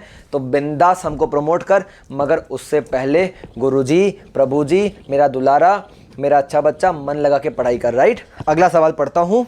The displacement of the particle performing SHM, the displacement of the particle performing SHM is a sin square omega t. ओ जी, सवाल इंटरेस्टिंग है। The displacement of the particle performing SHM is a sin square omega t. सवाल क्या है? Displacement of the particle performing SHM is a sin square omega t. सवाल में twist है, साइन ओमेगा टी नहीं है, साइन स्क्वायर ओमेगा टी है। पूछा क्या है? Calculate time period of the oscillation. Oscillation का हमको टाइम पीरियड बताना है। क्या बताना है हमको? टाइम पीरियड बताना है ऑसिलेशन का। ऑसिलेशन का टाइम पीरियड बताना है। चलो फटाफट पॉज करो और सॉल्व करो। फटाफट पॉज करो और सॉल्व करो, देरी मत करना, फटाफट सॉल्व करो। राइट, फास्ट, थोड़ा सा फास्ट। साइन स्क्वायर है, याद रखोगे। चलो पॉज करो और सॉल्व करो। प्ले कर लिया? चलो प्ले करके वापस आ गए अपन। अब देखो ये साइन स्क्वायर ओमेगा टी है। Sign square omega T directly हमारा ट्रिग्नोमेट्रिक फंक्शन SHM नहीं है, इसको कन्वर्ट करना पड़ेगा। तो कैसे कन्वर्ट करेंगे? देखो 2 साइन स्क्वायर थीटा हम लिखते हैं 1 माइनस कॉस 2 थीटा। क्या लिखते हैं अपन? 2 sine square theta equal to 1 minus cos 2 theta लिखते हैं। 2 sine square theta equal to 1 minus cos 2 theta लिखते हैं। अगर तू बायो वाला है तो मैं ज़रा सा एक वेरिफिकेशन सिखा देता हूँ, अगर मैथ्स वाला है तो बिंदास आगे निकल जाएगा। राइट, अब देख इधर ध्यान से, एक काम करते हैं, थीटा इक्वल टू 60 रखता हूँ, थीटा इक्वल टू 60 रखता हूँ। LHS की बात करते हैं। साइन 60 कितना होता है? √3/2। √3/2 का स्क्वायर कितना होगा? 3/4 इंटू 2 कितना आएगा? 3/2। Done, LHS part done. चल RHS की बात करते हैं। 1 माइनस कॉस 2 थीटा, 2 थीटा मतलब 2 इंटू 60, 2 इंटू 60 कितना? 120। कॉस 120 कितना? कॉस 120 माइनस हाफ, यानी 1 माइनस हाफ, यानी 1 प्लस 1/2 कितना आएगा? 3/2। Hence verified. राइट, अब यहीं पे अगर कॉस स्क्वायर थीटा होता तो वहाँ प्लस आ जाता। अब ये आइडेंटिटी याद रखोगे, अगर बायो वाले हैं तो याद रखोगे, मैथ्स वाले हैं तो भैया आगे आ जाएगा, टेंशन मत लो, मैथ्स में ट्रिग्नोमेट्री में पढ़ लिया होगा। तो 2 sine square theta equal to 1 minus cos 2 theta. 2 sine square theta equal to 1 minus cos 2 theta. 2 sine square theta equal to 1 minus cos 2 theta. याद हो गया? चलिए अब इधर क्या लिखा हुआ है? साइन स्क्वायर ओमेगा टी, यानी क्या बोलूँगा मैं? Sine square omega T equal to 1 minus cos, यहाँ पे थीटा क्या? ओमेगा टी, यानी 1 minus cos 2 omega t by 2, यही लिखूंगा। 2 sine square theta equal to 1 minus cos 2 theta. 1 minus cos 2 theta दिखा क्या? देखो भाई, 2 को इधर ले आ। 2 sine square theta equal to 1 minus cos 2 theta. Right, तो ध्यान से देख, नई वाली सिचुएशन में 1/2 minus cos 2 omega t by 2, इसको अपन पढ़ लेंगे ओमेगा डैश। क्या पढ़ लेंगे? ओमेगा डैश, यानी 1/2 minus cos omega dash T by 2। आ रहा है समझ में? अब ओमेगा डैश जो है ना, ओमेगा डैश वो बन जाएगी मेरी, अब देखो ये कॉस सिंगल फंक्शन आ गया है ना, सिंगल ऑर्डर फंक्शन आ गया, पहले डबल ऑर्डर था, तो साइन स्क्वायर के बदले क्या आ गया? कॉस आ गया। अब अपन क्या करेंगे? इसको ओमेगा डैश को बोलेंगे हमारी एक्चुअल एंगुलर फ्रीक्वेंसी, यानी ओमेगा डैश यहाँ पर क्या है भाई? 2 ओमेगा है। ओमेगा डैश क्या है भाई? यहाँ पर 2 ओमेगा है, यानी ओमेगा डैश बराबर 2 ओमेगा। तो ओमेगा डैश के बदले क्या बोलेंगे? ओमेगा बराबर टी बराबर 2 पाई ओमेगा, तो ओमेगा बराबर 2 पाई बाई टी, यानी 2 pi by t dash equal to 2 omega. आ रहा है समझ में कि नहीं आया? 2 कट गया, यानी t dash equal to pi by omega, t dash equal to pi by omega. यानी गिवन इक्वेशन का टाइम पीरियड कितना है? Pi by omega. Option number a match हो रहा है। समझ में आ गया? ऑप्शन नंबर ए मैच हो गया। टाइम पीरियड कितना आ गया? पाई बाई ओमेगा। तो याद रखने वाली बात क्या थी? याद रखने वाली बात ये थी कि भाई इसके अंदर जो साइन स्क्वायर थीटा है वो तो मैंने यहाँ लिखवाई दिया, 1 minus cos 2 theta by 2। Sine square theta क्या है भाई? 1 माइनस कॉस 2 थीटा बाई 2। ठीक है, याद रहेगा नहीं रहेगा? अब देखो बहुत सारी चीज़ें इसके अंदर, ठीक है। 1 minus cos theta 2 sine square theta by 2 भी लिखते हैं। 1 minus cos theta 2 sine square theta by 2 भी लिखते हैं। 1 plus cos theta 2 cos square theta by 2 भी लिखते हैं। साइन स्क्वायर थीटा, अब देखो मैथ्स वाले होंगे ना, बड़ा अच्छा हो जाएगा। अपन मैथ्स भी पढ़ाते हैं, अपन चिंता मत करो, समय बचेगा तो मैथ्स के वीडियोस भी लेक्चर लॉन्च करेंगे कुछ समय के बाद। बट फिलहाल वर्तमान परिस्थिति में जो बायो वाले खास करके 2 sin square theta equal to 1 minus cos 2 theta, थोड़ा सा हल्का सा वेरीफाई करके दिखाया। अगर भूल जाता है एग्जाम के अंदर तो ये वेरिफिकेशन याद रखोगे कि भाई ऐसे कर लेंगे अपन, राइट। तो sine square theta equal to 1 minus cos 2 theta अपन ने यूज़ कर लिया बाई 2। ऑप्शन नंबर अपना जो ए है वो मैच कर रहा है पाई बाई ओमेगा, तो पाई बाई ओमेगा अपना आ गया।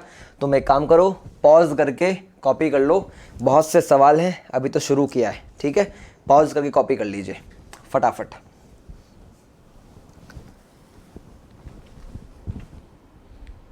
कॉपी कर लिया, चलिए let's move to the next question, let's move to the next question, right. अगले सवाल पे चलते हैं। जब अपन अगले सवाल पे चलेंगे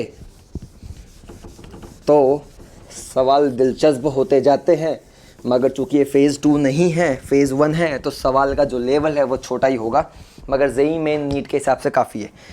अगला सवाल मैं पढ़ता हूँ, देख ध्यान से सुन। A particle is performing SHM, एक पार्टिकल SHM कर रहा है इन पोटेंशियल फील्ड ऑफ, एक पोटेंशियल फील्ड दिया है और U का इक्वेशन दिया हुआ है 8x² अर्ग, अर्ग मतलब CGS unit of energy, right. अब सवाल क्या है, calculate the value of restoring force at x equal to -2 centimetre. मैं ये सवाल पूरा लिखना चाहूँगा बिकॉज सवाल दिलचस्प है ना। A particle is performing SHM, एक पार्टिकल SHM कर रहा है। A particle is performing SHM in potential energy field, in potential energy field, ठीक है, given by equation U equal to, equation दिया हुआ है 8x² अर्ग, अर्ग्स कर देता हूँ, वैसे अर्ग इज गुड, हाँ अर्ग इज गुड, ठीक है। 8x² अर्ग एनर्जी दी हुई है। अच्छा, अर्ग is the CGS unit of energy. अगर किसी को नहीं पता तो मैं बता देता हूँ, 1 जूल इक्वल टू 10⁻7 अर्ग, 1 जूल इक्वल 10⁻7 अर्ग। और न्यूटन भी बता देता हूँ, 1 न्यूटन इक्वल टू 10⁻5 डाइन। भाई डायन नहीं है, डाइन है, ठीक है। 1 न्यूटन इक्वल 10⁻5 डाइन, ये CGS होता है, ये ऐसा ही होता है, राइट। चलिए let's back to the question. Calculate the value of restoring force. सवाल क्या है, एनर्जी दी हुई है, calculate the value of restoring force. हमें रेस्टोरिंग फोर्स का वैल्यू बताना है at x equal to -2 centimetre, right. चले क्वेश्चन हो गया ख़त्म। मैं सवाल को रिपीट कर देता हूँ, थांबा अभी कॉपी नहीं करोगे।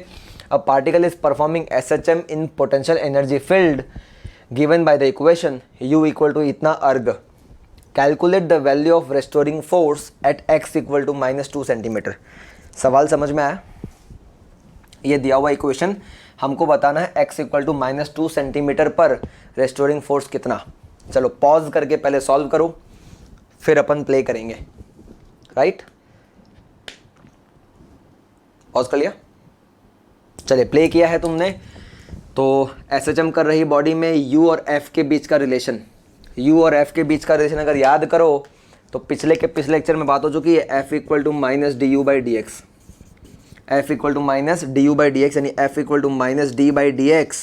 U कितना है, 8x² है, राइट। चलिए F इक्वल टू 8 को मैंने बाहर ले लिया तो -8 d/dx ऑफ x², x² का डिफ्रेंसिएशन क्या हो जाएगा, 2x हो जाएगा, यानी F equal to -8 into 2x यानी -16x। ये आ गया F का इक्वेशन। अभी x तुमको क्या कहा है, -2 सेंटीमीटर, यहाँ रख दो। F इक्वल टू -16 इंटू -2 बोले तो 32। अब मैं यूनिट क्या रखूँगा, तो देखो भाई अर्ग में दिया था तो फोर्स डाइन में आएगा, यानी आंसर आएगा 32 डाइन। ऑप्शन ठीक है, इसमें भी ए है, very good, option A 32 dyne is the answer, right. देखो फेज़ 1 के क्वेश्चन प्रैक्टिस कर रहे हैं, ऑल आर वेरी इंपॉर्टेंट, ध्यान रखना है। चलो फटाफट कॉपी कर लो, पॉज करके कॉपी कर लो, कोई बड़ी बात नहीं है, ठीक है। चलो मैं मिटाता हूँ, पॉज करके कॉपी कर लो। तो याद रखोगे F equal to -du/dx, F equal to -du/dx। साथ में याद करो मेरे, बोलते जाओ क्योंकि ईयरफोन लगा रखा है तुमने, वरना स्पीकर चालू होगा, कोई इशू नहीं है। F equal to -du/dx, F equal to d u by d x f equal to, देखो मन से बोलो यार, बोलोगे तो याद रहेगा, f equal to minus d u by d x, f equal to minus d u by d x, f equal to minus d u by d x. देखो मैं तो कितनी एनर्जी खर्च कर रहा हूँ, साथ में मिटा भी रहा हूँ, साथ में खड़ा भी हूँ, चल भी रहा हूँ, हाथ भी चल रहे हैं, कितनी मैकेनिकल एनर्जी जा रही है मेरी। F equal to minus d u by d x, right. चल आजा, अगला क्वेश्चन एक बहुत बढ़िया है, सवाल को मैं पढ़ता हूँ, राइट। थोड़ा ध्यान दोगे, थोड़ा ध्यान दोगे। A particle is performing SHM if frequency of displacement is n and time period is t, then frequency of potential energy और काइनेटिक एनर्जी विल बी। सवाल क्या है? देखो सवाल बहुत धांसू है। धांसू क्यों है? क्योंकि इंपॉर्टेंट है, राइट। धांसू सवाल है। ध में आ की मात्रा, ऊपर चंद्र बिंदु, दंत स में बड़ी ऊ की मात्रा। अब सवाल क्या है? सवाल ये है, मैं पढ़ देता हूँ। अब पार्टिकल इज परफॉर्मिंग एसएचएम, ठीक है, एक पार्टिकल एसएचएम कर रहा है। चल लिख देते हैं, अब particle is performing SHM, right. Equation of displacement, हाँ नहीं, सवाल ऐसा है, if the frequency of displacement is n, if the frequency of displacement is n and time period is t, and time period is t. Frequency of displacement n है, time period t है, तो पूछा है then frequency and time period of kinetic energy और potential energy will be, खाली जगह, ठीक है, फिल इन द ब्लैंक्स। सवाल को पढ़ देता हूं। एक पार्टिकल एसएचएम कर रहा है, तो frequency of displacement, displacement equation में फ्रीक्वेंसी n है, टाइम पीरियड t है, तो बताओ frequency and time period of kinetic energy और potential energy will be. Kinetic energy और पोटेंशियल एनर्जी का इक्वेशन क्या होगा, राइट। पॉज करो, पॉज करके सॉल्व करो, राइट। चलिए मैं सॉल्व करवाता हूँ। ऑप्शंस जो है वो n और t के मल्टीपल में ही है, मतलब ऑप्शंस है n/2, t/2, n, t, 2n, t/2, n, t/2, ऐसे ऑप्शंस है, मतलब n और t के फॉर्म में आंसर आना है, राइट। चलिए तो मैं किसी एक को सॉल्व करके दिखा देता हूँ, काइनेटिक और पोटेंशियल। तुम पॉज कर लेना अगर तुमको सॉल्व करने का टाइम चाहिए तो, और अगर तुम डायरेक्टली देखना चाहते हो तो डायरेक्टली देख लो। किसी एक को सॉल्व करता हूँ। चलो पोटेंशियल एनर्जी को करते हैं। पोटेंशियल एनर्जी का फॉर्मूला क्या है? Half k x square. अब क्वेश्चन वाला क्या बोल रहा है? Frequency of displacement is N. तो एक काम करते हैं, डिस्प्लेसमेंट का इक्वेशन लिखता हूँ, x equal to a sine omega t. लिख लिया। अच्छा, ए साइन ओमेगा, ओमेगा मतलब होता है 2πn, याद आ गया क्या होता है? 2πn, यानी x को अपन 2πn, सॉरी ओमेगा को अपन क्या लिखेंगे? 2πn, या फिर x equal to a sine omega के बदले 2π/t भी लिख सकते हैं। ये दोनों हो सकता है, राइट। समझ में आ गया फंडा। अब ये अपने को दिया हुआ है कि भाई डिस्प्लेसमेंट इक्वेशन में जो फ्रीक्वेंसी है वो n है, डिस्प्लेसमेंट इक्वेशन में जो टाइम पीरियड है वो t है। ये अपने को दिया हुआ है, ठीक है। अब पूछा क्या है? पोटेंशियल एनर्जी का टाइम पीरियड और फ्रीक्वेंसी कितना। तो एक काम करते हैं, पहले पोटेंशियल एनर्जी का इक्वेशन बनाते हैं, यानी हाफ के एक्स स्क्वायर, यानी एक्स का स्क्वायर करना है, यानी a square sine square omega t. आ गया? अरे ये तो पिछले क्वेश्चन जैसा हो गया। साइन स्क्वायर ओमेगा टी क्या लिख सकते हैं? साइन स्क्वायर ओमेगा टी क्या लिख सकते हैं? वो अपन लिख सकते हैं हाफ के ए स्क्वायर, याद करो अभी लिखा था, शायद यहीं पे लिखा था, 2 sine square omega T equal to 1 minus, अच्छा नहीं याद आ रहा तो देख याद करवा देता हूँ फिर से, 2 sine square theta equal to 1 minus cos 2 theta. याद आ गया? 2 sine square theta equal to 1 minus cos 2 theta. तो क्या लिखूंगा मैं? साइन स्क्वायर थीटा मैं लिखूंगा 1 माइनस कॉस 2 थीटा अपॉन 2। देखो ध्यान से, साइन स्क्वायर थीटा लिखना है, 1 माइनस कॉस 2 थीटा बाई 2 हो जाएगा, यानी 1 माइनस कॉस 2 थीटा बाई 2, और थीटा कितना है? Omega T. अब 2 को चाहो तो बाहर ले लो, 1/4 k a square 1 minus cos 2 omega t, क्या आ गया 1 माइनस कॉस 2 ओमेगा टी, यानी क्या आ जाएगा 2 ओमेगा बन जाएगा मेरा 2 ओमेगा बन जाएगा मेरा नया ओमेगा। समझ में आ रहा है? तो नया ओमेगा क्या बनेगा 2 ओमेगा। समझ में आ गई बात? और 2 ओमेगा कितना था? ओमेगा था 2 पाई एन, यानी 2 इंटू 2 पाई एन, तो 2 पाई को बाहर ले ले यानी 2n, यानी 2 पाई एन डैश, 2 पाई एन डैश, 2 पाई एन डैश, यानी नया फ्रीक्वेंसी पुराने फ्रीक्वेंसी का डबल है, नया फ्रीक्वेंसी पुराने फ्रीक्वेंसी का डबल है। यानी क्या बोलूँगा, अगर डिस्प्लेसमेंट का फ्रीक्वेंसी n है, डिस्प्लेसमेंट का फ्रीक्वेंसी n है, तो पोटेंशियल एनर्जी का फ्रीक्वेंसी 2n है, पोटेंशियल एनर्जी का फ्रीक्वेंसी 2n है। देखो दिख रहा है? तो आंसर क्या बोलूँगा मैं बोलूँगा frequency of potential energy is 2n। समझ में आ गई बात? राइट।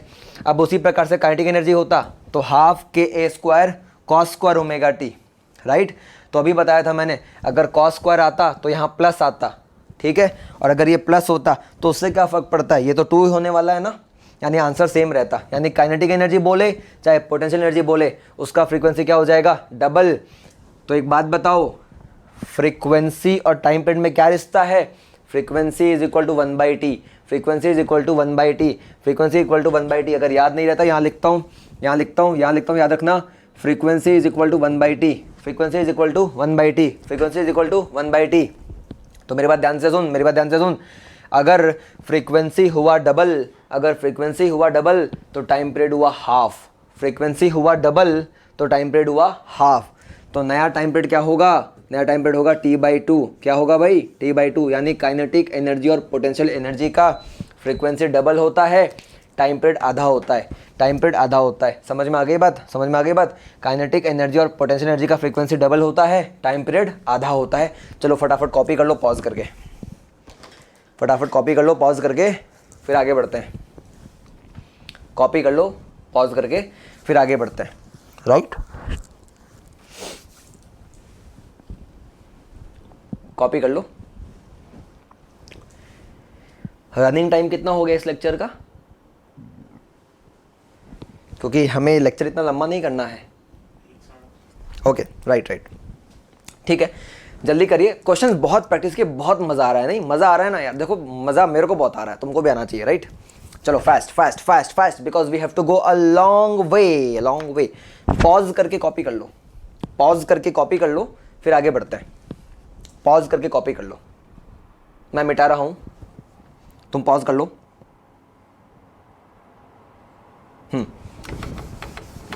चलिए, तो हमने बड़ा खूबसूरत सा क्वेश्चन किया। अगर डिस्प्लेसमेंट का फ्रीक्वेंसी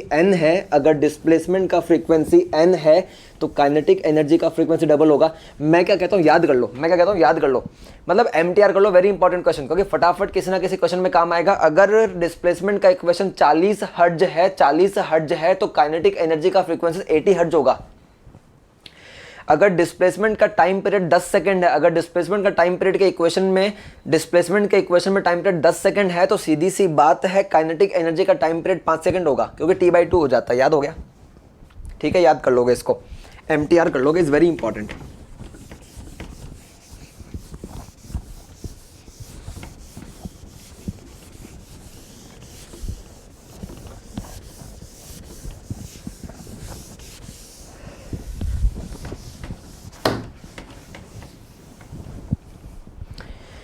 फंडा क्लियर?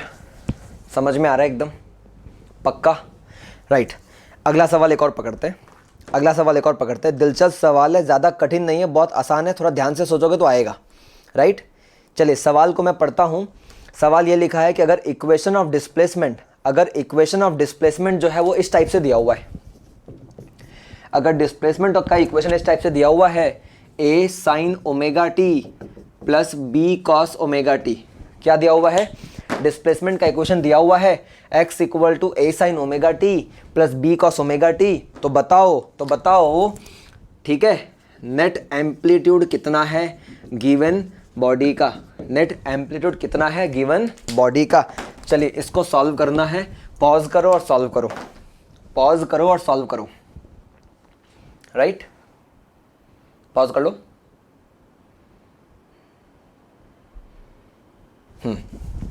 वापस आ गए। अब देखो, इसको मैथ्स के तरीके से भी कर सकते हैं और फेजर से भी कर सकते हैं। तो मैं फेजर से दिखाता हूँ, बहुत जल्दी हो जाएगा। फेजर एक्सिस याद है, sine theta cos theta, a sine omega t. Sine omega t ये हो गया, साइन ओमेगा टी इधर होता है, यानी इधर बनाएंगे अपन a. Done. B cos omega t, cos omega t कहाँ है, ऊपर होता है, इधर अपन बनाएंगे बी। आगे समझ में, इधर ए इधर बी। अब याद करो, तुमने थोड़ा बहुत वेक्टर्स पढ़ा हो, अगर ये वेक्टर ए है, अगर ये वेक्टर बी है, दोनों के बीच का एंगल थीटा है, ये हो गया हमारा रिजल्टेंट। सपोज मान लो ए बड़ा है, बीच वाली लाइन हो गई बाइसेक्टर, तो आंसर जो है वो बड़े वाले वेक्टर के नज़दीक आता है। और मान लीजिए आर, तो आर की वैल्यू होती है under root a square plus b square plus 2ab cos theta, right. और मैंने क्या कहा था, फेजर को वेक्टर मानकर सॉल्व करते हैं, फेजर को वेक्टर मानकर सॉल्व करते हैं। दोनों के बीच का एंगल 90 है, तो इसका ये भी एम्पलीट्यूड है, ये भी एम्पलीट्यूड है, तो नेट एम्पलीट्यूड कैसे सॉल्व करेंगे, under root a square plus b square plus 2ab cos 90। समझ में आ गया, कॉस 90 0 हो गया, यानी आंसर आ जाएगा under root a square plus b square, a square plus b square. इस सिचुएशन में हमारा नेट एम्पलीट्यूड है, नेट एम्पलीट्यूड है। सॉल्व करने का मेथड क्लियर हो गया होगा मेरे ख्याल से। आई बात समझ में, फटाफट कॉपी कर लो, फटाफट कॉपी कर लो। बहुत सरल सवाल है, मुश्किल सवाल मैं देता नहीं, और आता है तो उसको आसान कर देता हूँ। हमारी आदत कुछ ऐसी है। चलिए फटाफट कॉपी कर लीजिए, है ना, फटाफट कॉपी कर लो, कोई बड़ी बात नहीं है। चलिए, हमने बहुत बेहतरीन सवाल प्रैक्टिस किए, बहुत बेहतरीन सवाल किए। अगले जो एपिसोड है, देखिए सवालों का सिलसिला दोस्त ख़त्म नहीं हुआ है, सवालों का सिलसिला तो अभी शुरू हुआ है, मगर अब जो सवाल हैं वो कुछ एपिसोड 3 नहीं, एपिसोड 4 हम शायद कर रहे थे इंजीनियर साहब, नहीं तो एपिसोड 5 पे जाने वाले हैं।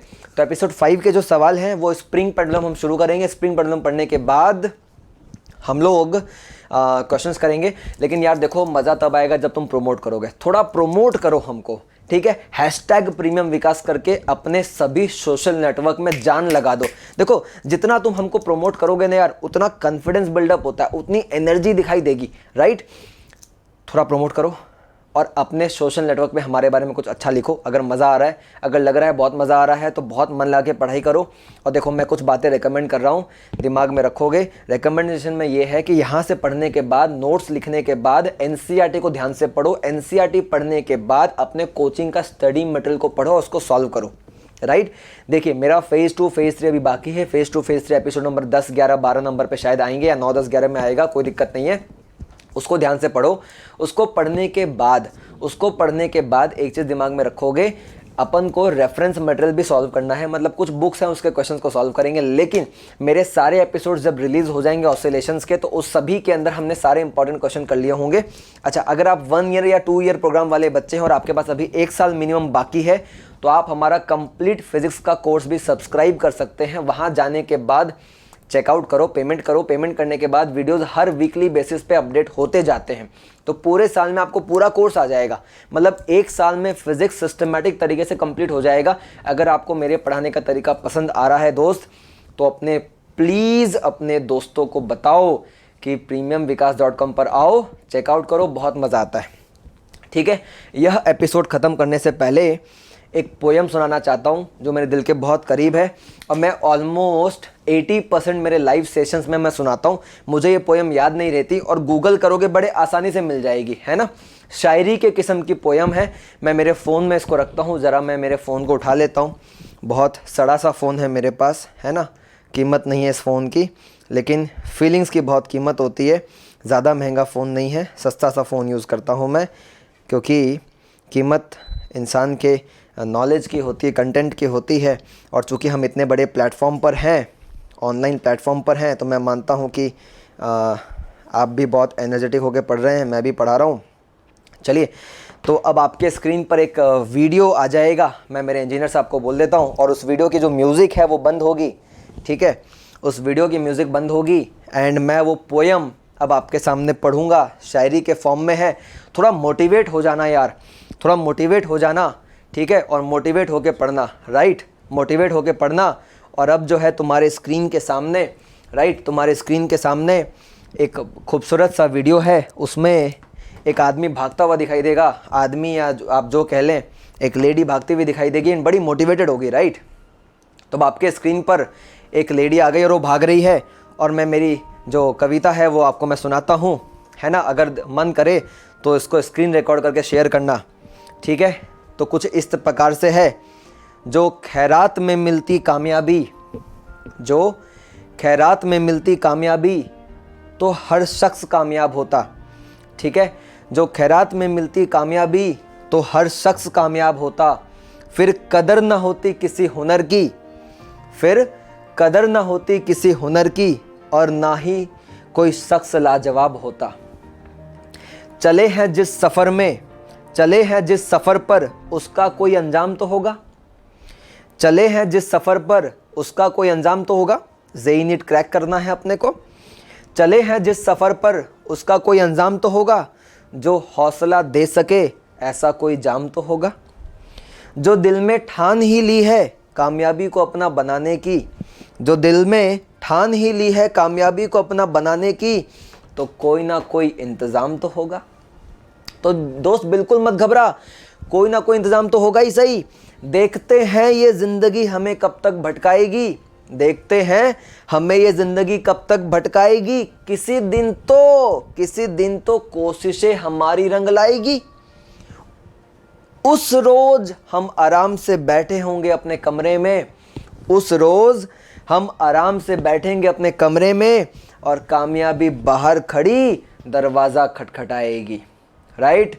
चलिए आगे बढ़ते। कामयाबी के सफ़र में मुश्किलें तो आएंगी ही, कामयाबी के सफ़र में मुश्किलें तो आएंगी ही, परेशानियां दिखाकर तुम्हें तो डराएंगी ही, परेशानियां दिखाकर तुम्हें तो डराएंगी। टफ क्वेश्चन आएगा, बहुत कठिन सवाल आएगा, तबीयत खराब हो जाएगी, पढ़ने का समय नहीं होगा, इधर का प्रेशर उधर का प्रेशर, परेशानियां दिखाकर तुम्हें तो डराएंगी ही।